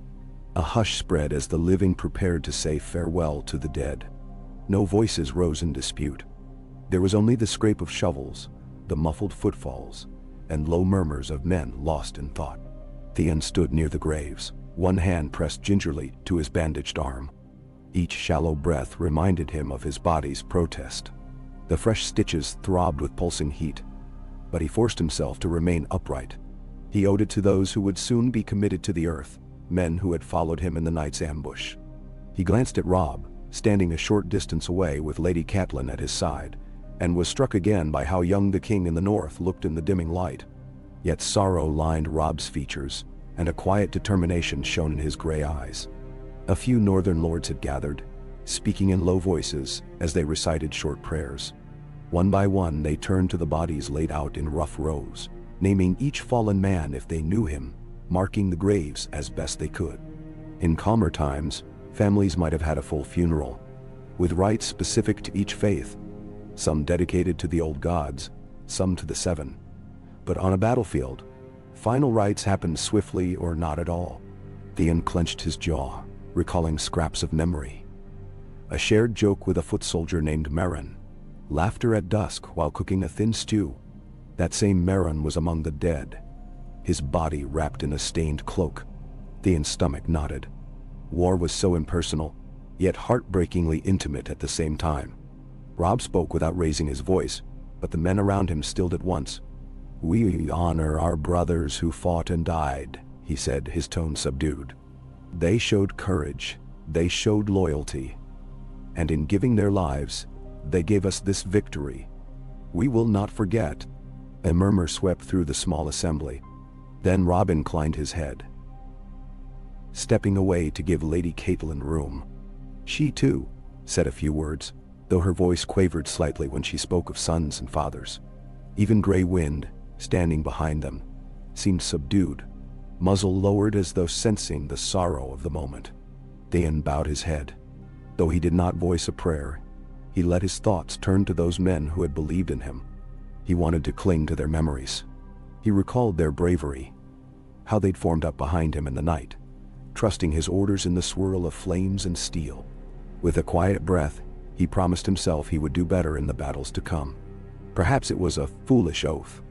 War was no place for illusions of perfect leadership, but it was the only comfort he could give to the dead. Some of the Riverlords had begun to chant a short funeral prayer to the Seven, while others, Northmen especially, looked to the sky or closed their eyes in silence, paying homage to the old gods who watched from the Weir Woods far away. When it was done, the soldiers lifted the bodies carefully and laid them into the freshly dug graves. One by one, the men covered their companions with cold earth, each shovelful scraping with a dull finality. A hush fell again, an oppressive weight in the darkening gloom. At last, Robb's voice stirred once more. "We must prepare to march at first light," he said. "There is no certainty the Lannisters won't regroup, or that Tywin himself won't come looking for blood. Settle what you can tonight. We ride at dawn." The quiet ceremony dissolved into somber activity. Some men returned to the ravaged camp to scavenge for supplies. Others formed small knots around campfires, speaking in hushed undertones about the day's events or exchanging stories to ward off the chill. Even in victory, the threat of more violence loomed, pressing on every moment like a thundercloud. Theon lingered by the fresh graves, an ache in his chest that went beyond his physical hurts. Eventually, he sensed Robb at his shoulder, a warm presence in the gathering dusk. "You should be resting," Robb said softly, neither scolding nor pitying. "I saw you wince during the burial. That wound of yours must be raging." Theon shrugged with his good arm. "Yes, but I've endured worse. Besides, I can't sleep yet. My head's too full of thoughts." Robb let out a weary breath. "Join me for a short walk then. Maybe away from the stench of all this." He gestured vaguely at the camp, where smoke and the lingering odor of death hung in the air. "I need to clear my mind." Theon nodded. Together, they wandered beyond the boundary of the campfires, stepping carefully through high grass, still damp from the previous night's dew. Darkness thickened as they moved away from torchlight. A few stars pricked the sky overhead, but the moon remained hidden behind drifting clouds. The only sounds were the soft rustle of grass and the distant murmur of men settling in. At length, Robb found a small rise, a gentle slope overlooking the scattered tents. They stopped, both gazing at the faint glow of fires below. Here, the wind was crisper, carrying the smell of wet earth and a hint of autumn leaves. Robb folded his arms over his chest as though bracing himself against the chill. Theon mimicked him, tucking his injured arm close. In the silence, he thought of the old times in Winterfell, how they would sneak onto the walls to watch the quiet hush of the night, each breath turning to mist in the cold. "I used to think war was simpler," Robb confessed, not taking his eyes off the flickering lights. "I imagined you met your enemies on the field, bested them with courage and skill, and that was the end. But it's never that clean. There's always another threat waiting, another sacrifice to be made. It never ends." Theon's throat felt tight. "I suppose we both learned that the hard way," he said. "Nothing ends neatly. You beat one Lannister host, another forms in its place. And the Ironborn," he sighed, voice trailing off. He had no illusions about Balon Greyjoy's temperament or what might already be happening in the north. Robb's gaze shifted. "I've been thinking about your father, about the Iron Islands. We can't ignore that front any longer. Reports have come in of raids along the western coast. My bannermen are doing what they can, but it's not enough. If Balon continues..." He exhaled, the words unspoken but understood. "If Balon continues, the North will bleed even as they fight the Lannisters." Theon stared at the sky. A few stars swam in the darkness, then vanished behind clouds. "I made my choice, Robb. But I can't lie, part of me still wonders if there's any chance Balon could be reasoned with, or at least threatened into submission. Yet I know my father. If he believes he has advantage, he'll press it. He won't bend. Surrender isn't in his nature." "Lastin Tustin." Robb's jaw tightened. "Then we may have to beat him back, force him to recall his raiders." Theon felt a swirl of conflicting emotions. He'd faced Ironborn in small skirmishes years ago, but the thought of a full-scale conflict with his own people was more harrowing. Still, what other option remained? Pike was not known for bending the knee to reason. "We do what we must," he said quietly. "The North can't be left defenseless. If I need to stand against my father, I will." Robb didn't respond at once. He let the silence stretch, as if weighing Theon's words. At last he turned, searching Theon's face in the faint starlight. "I believe you. But if it comes to fighting them, you won't be alone. The North stands with you." "I stand with you." Theon swallowed, feeling a stab of gratitude so strong it almost hurt. "Thank you," he managed. Then he forced a tight smile, bleak humor dancing in his voice. But right now, I can't even stand without favoring this damned wound. I'll need more rest before I can fight anyone else. A faint, weary chuckle escaped Robb's lips. Then let's get back to the tents. Too much gloom out here. They turned and made their way down the slope, footfalls muffled by damp grass. As they neared the camp, Theon caught sight of Lady Catelyn speaking with a pair of riders. He could see the set of her shoulders, rigid with tension, as she listened intently to whatever tidings they brought. When she spotted Robb, she beckoned them closer, her face lined with worry. "These men came with a message," Lady Catelyn said in a low tone. She glanced at Theon, paused for a heartbeat, then continued. "It's from Roose Bolton. He's encountered Ironborn raiders near the stony shore. It seems the assaults are increasing in frequency and brutality." Robb's brows drew together. Has he called for aid? The messenger, a lean man with hollow cheeks, cleared his throat. He says he can handle small raids, but if more ships land, he urges the king to send further men, or to return north if possible. The Dreadfort can't patrol all that coastline alone. An uneasy silence followed. Theon felt Lady Catelyn's gaze flick toward him, as if gauging his reaction. He set his jaw, ignoring the pang that tore through his chest at the thought of Ironborn ships, wreaking havoc on the northern shore. "My father is testing your defenses," he said quietly. "If he lands in enough force, the harm could be great. He'll sack villages, burn crops, seize captives. That's one knee." Robb's expression turned grim. "We're stretched thin as it is. If we peel away too many men, Tywin might capitalize on that weakness here in the Riverlands. Yet if we abandon the north to the Ironborn, we might lose it forever." A tension hung between them, thick as river fog. Lady Catelyn spoke gently but firmly. "Perhaps we can request House Manderly's full support. White Harbor commands the largest port in the north. The Manderleys have ships of their own, though not nearly so many as the Ironborn. Even so, a defensive fleet could deter further landings." No. The messenger shifted, uncertain. "I believe Lord Wyman Manderley has already begun to shore up White Harbor's defenses, but the Ironborn prefer stealth raids on fishing villages or unprotected shores. If they're wise, they'll avoid directly confronting White Harbor's warships. They'll pick the weaker targets." Robb nodded, frustration etched into his features. He glanced at Theon again. "We'll have to deal with this threat soon. But I can't march the entire army north, not with my father still a captive in King's Landing, not with Tywin's forces scattered, but still dangerous." Lady Catelyn placed a hand on Robb's arm. "You might consider sending a strong contingent north, under a trusted commander while you remain here. It divides our strength, yes, but it may be our only choice." Theon felt his pulse quicken. The prospect of returning to the north to face the Ironborn felt both right and terrible. On one hand, who better to confront Balon's raiders than someone who understood their tactics intimately? Yet that confrontation could lead him to a battlefield where he might spill his own kin's blood. Would that be the ultimate betrayal? Or was it simply the price of loyalty to the Starks? Robb gave him a long, searching look.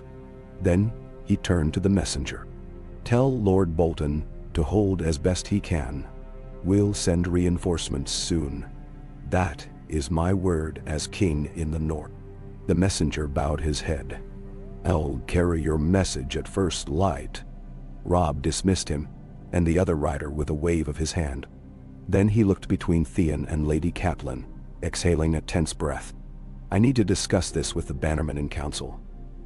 "Theon, I want your counsel too, but you look as though you might topple over if you stand here much longer." Theon gave a rueful smile. "I can manage, but yes, I need to sit at least." Lady Catelyn eyed them both. "We'll convene inside the command pavilion. It's past time for a meal, such as it is. Come, let's not freeze in the open air." They trudged through the rows of tents, stepping carefully around men huddled in meager blankets. The ground was sodden and slick with mud from the passing of so many boots and wagon wheels. Torchlight flickered off battered shields stacked near a hastily repaired supply cart.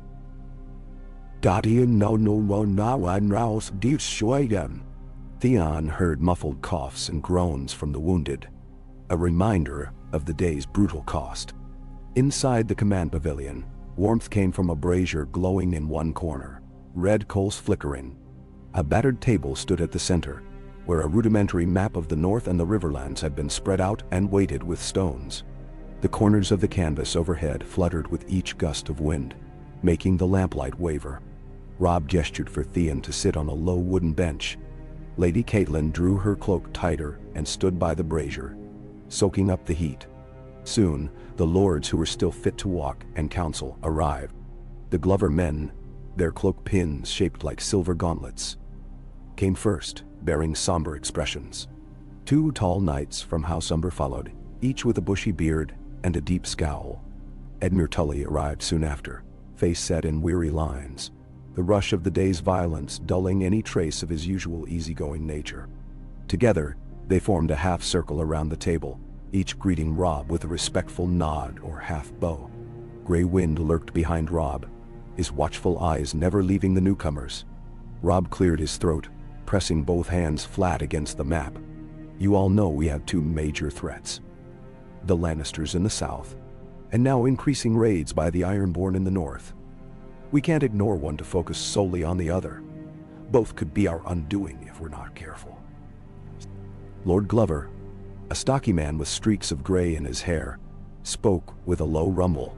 Theon Greyjoy knows the Ironborn better than any of us. Has he not pledged his sword to you, my lord? My king? Let him lead men north to quell his father's assault. Damn. A hush fell. All eyes turned to Theon. He felt his heart hammer in his chest. Words had power. Each one might shape his fate. Slowly, he rose from the bench, ignoring the stab of pain in his stitched arm. Lord Glover is correct. I do know my father's methods. I know how he'll strike, how he'll retreat. But it won't be easy. The Ironborn excel at raiding, at striking quick and melting away into the sea.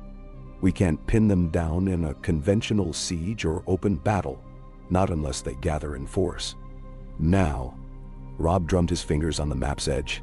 Still, Balon might muster a larger force if he sees weakness. He could attempt to seize coastal strongholds, Torhin Square or Deepwood Motte. Lady Catelyn's brow furrowed. We can't allow that. Torrin Square is held by the Tallhearts, loyal bannermen.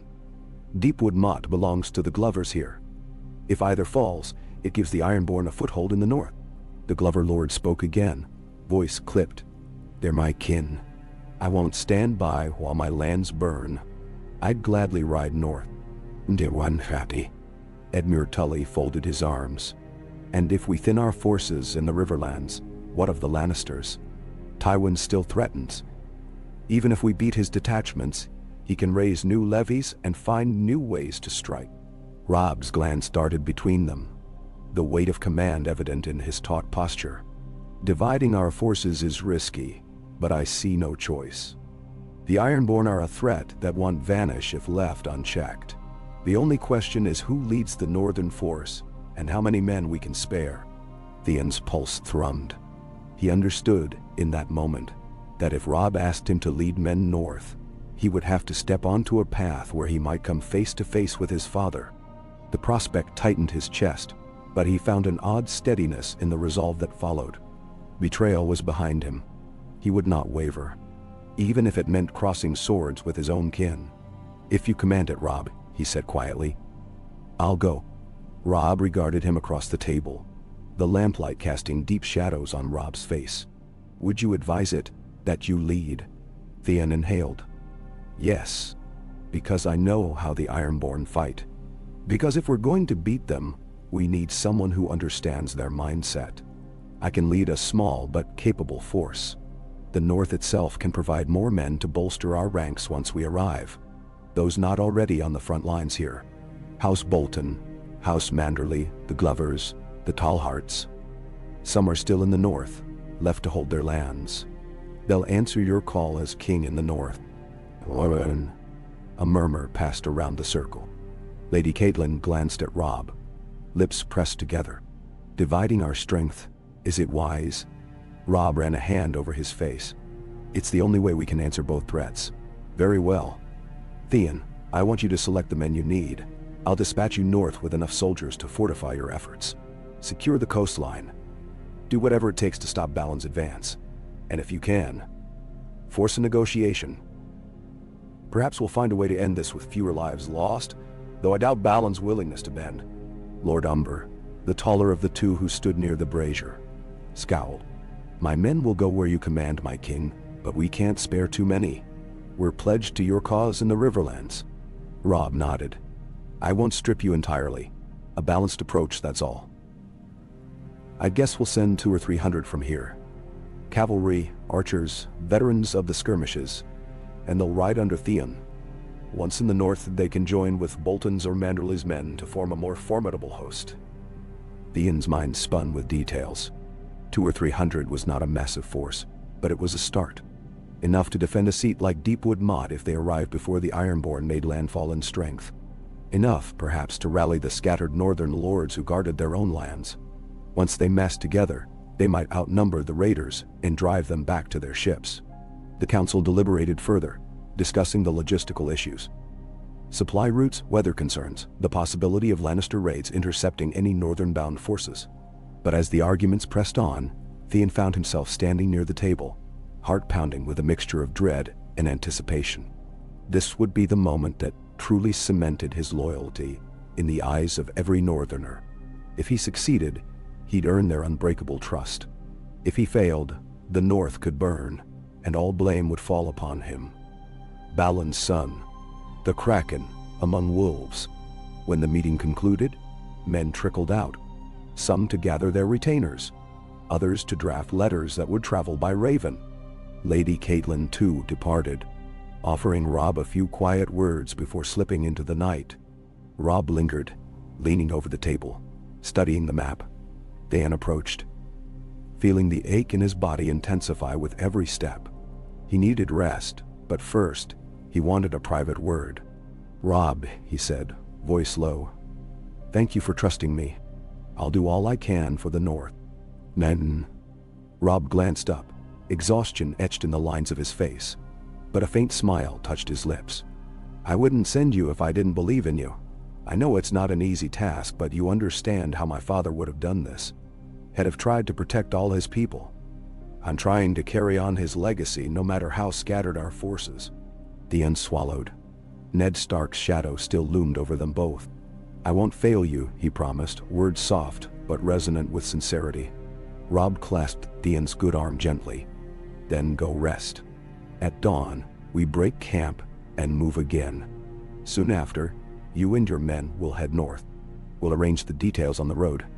Bow. Theon nodded, and with a last look at the map, he slipped from the pavilion. Outside, the wind had grown colder, a harbinger of approaching winter. Stark men liked to say that winter was always coming, but Theon felt its chill in more ways than one. He found his tent not far from the command pavilion, pitched among other knights and highborn warriors.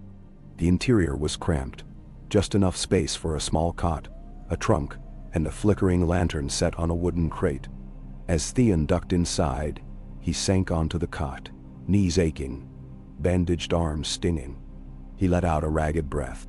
So many changes, so many decisions. In the quiet, the weight of it all pressed down on him. He rummaged in the trunk for a moment, eventually producing a small vial of poppy milk that one of the maesters had given him earlier.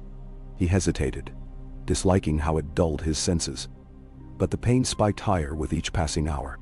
Uncorking it, he took a careful sip, enough to blunt the worst edge. Warmth spread through him, and he let himself lie back against the warm blankets, eyes sliding shut. His dreams came swiftly, but they were not kind. He saw flames on a rocky shore, the silhouette of pikes towers against a storm-lashed sea. In the dream, Balon Greyjoy's voice thundered from unseen heights, cursing Theon for his betrayal. Another image flitted by. Winterfell's courtyard under siege, the ramparts battered by ironborn catapults. Then he saw Robb, drenched in crimson, a sword in hand, calling Theon's name from across a battlefield strewn with corpses. A fierce cry of direwolves echoed through the night, melding into the roar of ocean waves. When Theon woke, clammy sweat coated his skin, and for a moment, he half expected to see water lapping at the edges of the tent. Instead, He found only the dim glow of morning seeping through the canvas, and the distant drone of men breaking camp. He sat up, pressing a hand to his forehead. The poppy milk had left him groggy, but it had helped him rest. Gingerly, he tested his injured arm, relieved to feel only a dull ache rather than searing pain. Outside, the camp was already bustling. Men rolled tents, loaded wagons, and saddled horses with practiced efficiency. Smoke from a few cook fires drifted in pale ribbons toward a sky tinged pink by the rising sun. Theon hurried through a simple morning routine, splashing water on his face from a half-frozen basin, then strapping on his leathers. He frowned at the bloodstains and rips that marred them, a reminder of how recently he'd fought for his life. There had been no time to replace or mend them properly. He found Heron near the horse lines, checking bridles and bits. The wiry man offered a salute, eyes bright despite the early hour. "My lord." "Sorry, Theon. You'll be leaving soon." Theon nodded, adjusting the strap on a borrowed breastplate. "Yes, but not this very moment. We ride with Robb until he splits off a contingent for me to lead north." Heron's expression turned pensive. "And do we know who goes with you?" "You, for one," Theon said, forcing a faint smile. "If you're willing, I'll need men I can rely on who aren't afraid to face Ironborn raiders." Heron's mouth quirked. "I owe a debt to some of those Ironborn scum who cut down my friends. I'm not afraid, so long as you'll have me. Others feel the same, I think." "Then no." Theon placed a hand on Heron's shoulder, grateful for the man's earnest loyalty. "I'll have you gladly. Spread the word among the scouts and archers who came with us. We'll need a cohesive unit. We'll gather more from the others soon, or from the northern houses once we're back in our own lands." Heron bobbed his head, then moved off to speak with some of the archers who were finishing their morning rations. Theon busied himself with saddling a fresh horse, ensuring the stirrup leathers were the right length. He could feel the tension in the camp, the knowledge that soon they'd all be moving once again, deeper into uncertain territory. At Robb's command, the Stark forces departed, marching north and east across fields still pockmarked by the signs of recent battles. Theon rode near the front, half listening to Robb's quiet conversations with Edmure Tully and Lord Umber. Now and then they'd pause to consult maps or question scouts who galloped back with news of Lannister activity. The air held a sharp chill, though sunlight glinted off dew-slicked grass, giving the landscape a deceptively gentle glow. By mid-morning, they reached a crossroads by a shallow river. Robb called a halt, and the men fanned out to rest the horses and fill water skins. Here, the decision had to be made as to who would continue with Robb deeper into the riverlands, perhaps to threaten Harrenhal or pivot toward the Westerlands themselves, and who would go north with Theon. Beneath the mild rustle of leaves and the quiet gurgle of the water, tension thickened like storm clouds. Robb dismounted, gray wind padding at his side. He beckoned to Theon and the lords who had already volunteered men for the northern expedition. They gathered near the bank, boots sinking into damp soil. Edmure Tully remained slightly apart, as if uncertain how this would affect his own lands. Robb spoke first. "Here is where we part ways, at least for a time. Theon will lead 200 horse and 100 foot, archers mostly, from my host. That should give him enough strength to defend against raiders until he can rally more from the north. Lord Umber, I believe you said you'd send 30 of your best men as well." "Them." The older Umber, broad-chested and thick-bearded, grunted. I did. Make it 40. I want to be sure these Ironborn bastards think twice before they land on Umber shores." Robb nodded, flashing a brief look of appreciation. Then he turned to Theon. "You'll go with all haste to meet Roose Bolton at the Dreadfort. From there, you'll coordinate on how best to defend the coastline. If the Ironborn have taken or threatened any strongholds, recapture them. If you can force Balon to yield, do so. But if it comes to battle, do not hesitate." Theon swallowed, gripping the reins of his horse. He kept his voice steady. "I won't. I'll do whatever needs doing." Their eyes met, and for a moment, Theon felt the depth of Robb's trust as keenly as a blade in his chest. It was humbling and frightening all at once. Lady Catelyn, standing just behind Robb, said quietly, "Remember, you carry the name of the king in the north with you. Do not let your father's words or threats sway you. Theon gave a curt nod. My father's words hold no sway over me. Not anymore. Oh. She studied him for a moment longer, then inclined her head, accepting his vow.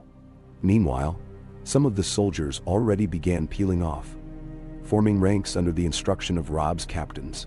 Theon spotted Harren leading a small knot of archers, and a company of stout cavalry under a northern knight known as Sir Roderick Harroway. Before long, a sizable force gathered around Theon, the men hefting spears and strapping quivers, each face wearing the resignation of soldiers who knew the road ahead was no simpler than the one behind. When all was ready, Robb placed a hand on Theon's shoulder. Travel swift. Keep me informed by Raven whenever you can. If fortune smiles, we'll both accomplish our aims and reunite soon. Stronger than ever. Theon forced a smile, heart-twisting. And if fortune doesn't smile, we'll carve our own path. Robb's grin was thin but resolute. Well said. He stepped back. Farewell, Theon.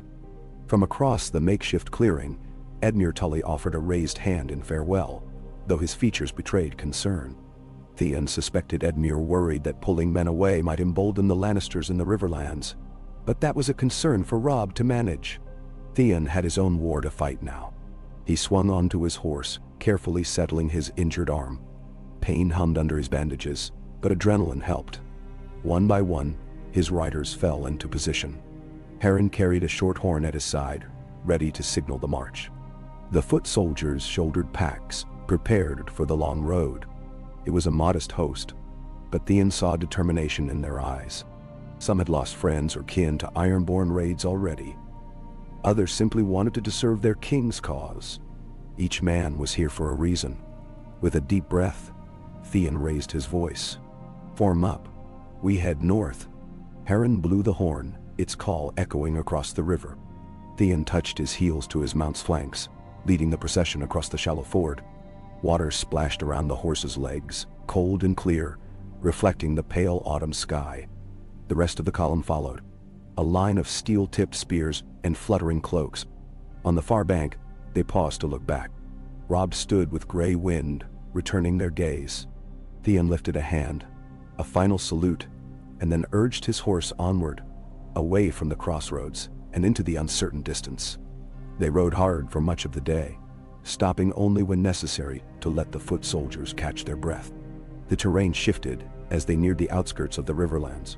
Fields gave way to rolling hills, then to dense stands of trees turned gold and brown by the season. The crisp air smelled of pine and damp leaves. Occasionally, they passed small hamlets where frightened peasants emerged to gape at the passing soldiers, uncertain whether to rejoice at the sight of the direwolf banners or to flee in terror. Some offered water or meager supplies. Others cowered behind doors, spooked by too many armies crossing these lands in recent months. Come nightfall, Theon directed his men to make camp in a sheltered clearing near a stream. They lit small fires, enough to cook and keep warm, but not so many that they'd draw undue attention if any prowling foe lurked nearby. Theon's body ached from the ride, his arm especially, but also the bruises from the previous battle. After dismounting, he rolled his shoulder, wincing. Harren approached, carrying a small flask of wine. You look like you need something stronger, Harren observed, offering the flask. Theon accepted it gratefully, taking a swig. The wine was rough, burning the back of his throat, but it steadied him. We'll need to push even harder tomorrow, he said. Bolton's waiting for us at the Dreadfort, and who knows how many raids have already hit the stony shore. I don't want to waste time. Harren nodded, though a flicker of concern crossed his face. We can't march our men to exhaustion, Theon. Pace matters too. I know, Theon conceded, but I won't let the Ironborn ravage the north unchallenged. We'll strike a balance. Harren turned his gaze to the circle of men around the nearest fire. They'll follow you, I've no doubt. They speak of how you led that flank against the Lannisters. It matters to them, knowing you'll fight beside them, not just give orders. May. Theon studied the group, recognizing a mix of faces. Some from Winterfell's original muster, others who had joined the campaign along the way. They were not so different from the men who'd just been buried in a mass grave. The thought spurred him to keep them safe or at least do his utmost. "I'll do right by them," he said softly. "I have to." As night deepened, Theon retreated to his tent, a smaller structure than what had used while traveling with Robb's main force. Exhaustion pulled at him. Yet again, he found sleep elusive. When he finally drifted off, images of the sea haunted him. Gray waves crashing against Pike's rocky crags, seagulls screaming in stormy skies. He heard his father's voice echoing with scorn, calling him faithless, calling him a wolf in Kraken's skin. He saw the faces of raiders he had known in childhood, men who had once patted his back or taught him how to tie a proper sea knot. Now he'd face them on the battlefield. Morning came gray and damp. The men roused themselves quickly, stamping their feet against the chill and hastily swallowing bites of hard bread. Theon mustered them, heart pounding with that familiar mixture of purpose and dread. They had many leagues to cover before the day's end, and the north beyond the neck would be even less forgiving. He wondered if the roads were still safe, or if rumors of Ironborn landing parties might panic local villages, turning them suspicious of any armed host. Their second day's march was uneventful, though they saw signs of old skirmishes, burned-out farmsteads, broken spears lying near muddy ruts in the road. Near dusk, they passed within sight of Moat Caelin's ruins, the ancient stronghold that guarded the northern approach. Its crumbling towers loomed like silent sentinels, half swallowed by marsh and time. A handful of Bolton men stationed there recognized the direwolf banner and waved them onward. Evidently, no Ironborn presence had dared approach Moat Caelin yet, for it was still well defended by loyalists. They continued north, entering the familiar stretches of the neck. The terrain became soggier, dotted with bogs and twisting waterways. The road, if it could be called that, was often just a raised path. Men took care not to step off into the sinking mire. The gloom of the neck pressed upon them. Trees draped with moss sagged over slow-moving water, and biting insects emerged at twilight. Theon had once traveled this route with Robb and Ned Stark, back when he was a boy, bored and restless in the saddle. Now every step felt weighted with purpose. They were returning to the land that had fostered him, returning to drive out the threat posed by his father. On the third day, they emerged from the neck into the wide expanse of the north. The air was cleaner, cooler, as if the land itself braced for winter's approach. Familiar watchtowers dotted the horizon, and every so often they passed a northern scout who confirmed that no large Ironborn armies had been spotted inland. Theon's relief was tempered by the knowledge that the coast could be a different story altogether. Still, if Balon had tried to push deep into the north, Theon would have heard rumors of entire towns sacked. Perhaps the Ironborn remained content with raiding for now. By the time they reached the Dreadfort, their column was weary but intact. Theon gazed upon the fortress with its grim walls of pale stone and tall angular towers. It was an imposing sight, set near a bend in the weeping water. The gates stood open, guarded by men wearing the flayed man's sigil of House Bolton. Theon felt a prickle of unease. Roose Bolton had a reputation for quiet cruelty, but he kept his expression neutral, leading his men through the gatehouse and into the courtyard. Waiting there was Roose Bolton himself, flanked by several soldiers and servants. His face was oddly pale, eyes pale gray, voice soft. He greeted Theon and the gathered men without warmth or scorn, simply nodding and directing them to stable their horses. "Welcome to the Dreadfort," he said, gesturing in a languid manner. "I've made arrangements for your men. You must be tired." Theon dismounted, wincing at the ache in his arm. "We came as quickly as we could. Word reached us of increased Ironborn raids." Bolton gave a subtle shrug. "They've grown bolder, that much is clear.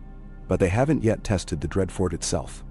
They favor the coasts, the cliffs, fishing villages that can be burned without much risk. We can speak in my solar.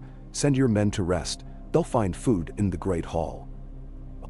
Theon motioned for Harren and Sir Roderick to organize the men. They led the weary soldiers away, leaving Theon to follow Roose Bolton into the fortress interior. The halls were cold stone, lit by sparse torches that barely cast aside the gloom. Theon noticed flayed man banners trailing from the rafters, a reminder of House Bolton's grim history. He resisted a shudder. As a boy in Winterfell, he'd heard tales of the Boltons' old custom of flaying their enemies. Now here he was, forging an alliance with them against his own father. Bolton's solar was a high-ceilinged chamber, sparsely furnished but for a long table, a few chairs, and a hearth that crackled with a meager fire. A servant hurried to set out cups of ale. Bolton took a seat, gesturing politely for Theon to do the same. His pale eyes studied Theon with calm intensity. "The king in the north has entrusted you with this crucial task," Bolton said quietly. "And you come willingly to fight your own father's men." Theon shifted, meeting Bolton's gaze. "I do. Balon Greyjoy threatens the north. My loyalty is to Robb Stark." "And?" Bolton tilted his head, his expression betraying little. "So I see. Very well. Here is the situation. The Ironborn raids are sporadic but vicious. They strike settlements along the stony shore, then vanish before larger forces can arrive. They're well supplied from the sea, and the fishing hamlets can't defend themselves.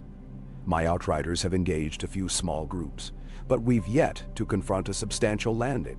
Theon leaned forward, arms on the table. "The Ironborn will likely gather in greater numbers if they believe there's no real threat. We have to disrupt them. Show them we can retaliate swiftly. If we can corner them on land, they'll have no advantage of retreating to their ships." "Imagine tea." Bolton steepled his fingers.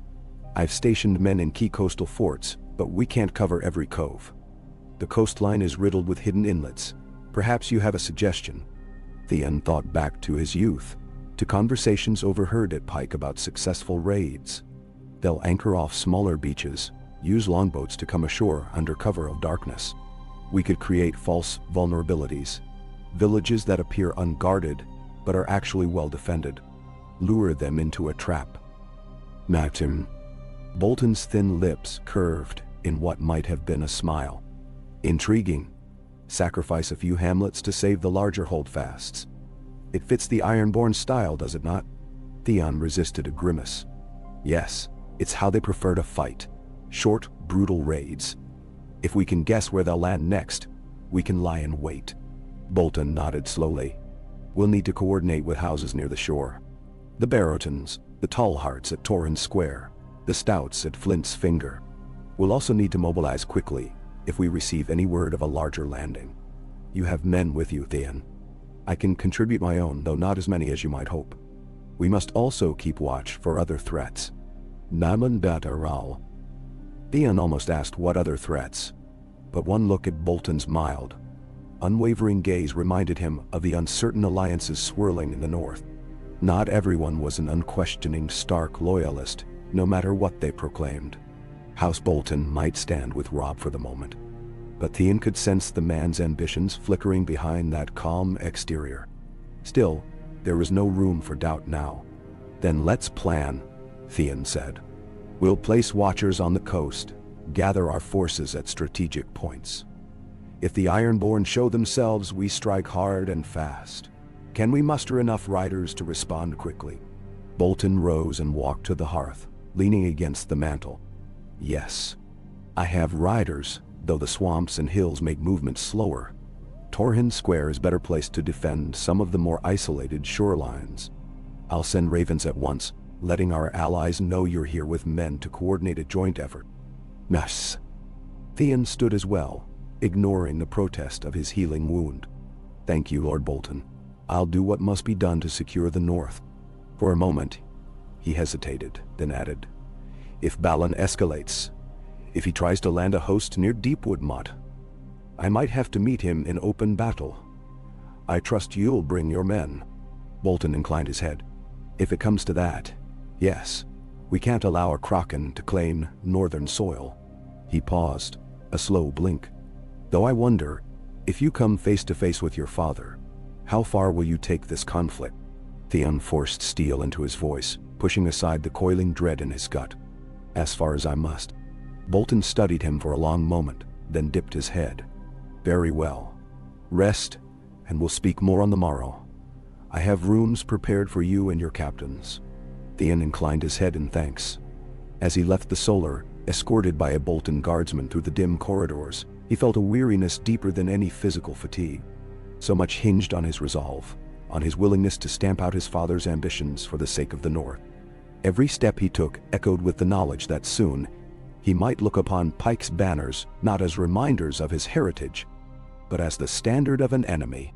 He emerged into a small courtyard where his men had begun to settle. Harren stood near a well, speaking with some of the archers. They seemed relieved to be behind walls, away from the open road. Theon joined them, noticing how tension eased in his own shoulders when he felt the relative safety of a fortress at his back. Still, he couldn't ignore the disquieting aura of the dread fort. Its pale walls seemed to watch with 1,000 hidden eyes, and the wind that whistled along the battlements carried an undertone of ghosts. He forced a smile when Harren asked about the meeting. "We'll be working closely with Lord Bolton," he said, keeping his tone neutral, "planning how to repel the Ironborn." Harren sniffed. "He's a cold one. You trust him?" Theon shrugged. "I trust his fear of losing land to the Ironborn. That will suffice." Harren's lips tightened, but he nodded. "We'll follow your lead. Just say the word." "Nah." That small exchange brought Theon a measure of reassurance. At least these men were steadfast in their purpose. He paused by the well, letting the crisp evening air wash over him. The sky was streaked with pale rose and gray, the sun dipping behind the fortress walls. Another day behind him, another day closer to confronting Balin's schemes. Theon touched the bandage on his arm, remembering the sting of betrayal he'd once nearly enacted against Robb. Never again. Later, a steward guided Theon to a simple chamber. Stone walls, a narrow bed, a heavy wooden door that creaked ominously. He lit a single candle, seeing no sign of comfort in the bare furnishings. It would do well enough for the night. At least the linens looked clean. Theon dropped onto the bed, mind spinning with battles yet to come. Before slipping into uneasy sleep, he allowed one final thought to surface, that the war was far from finished.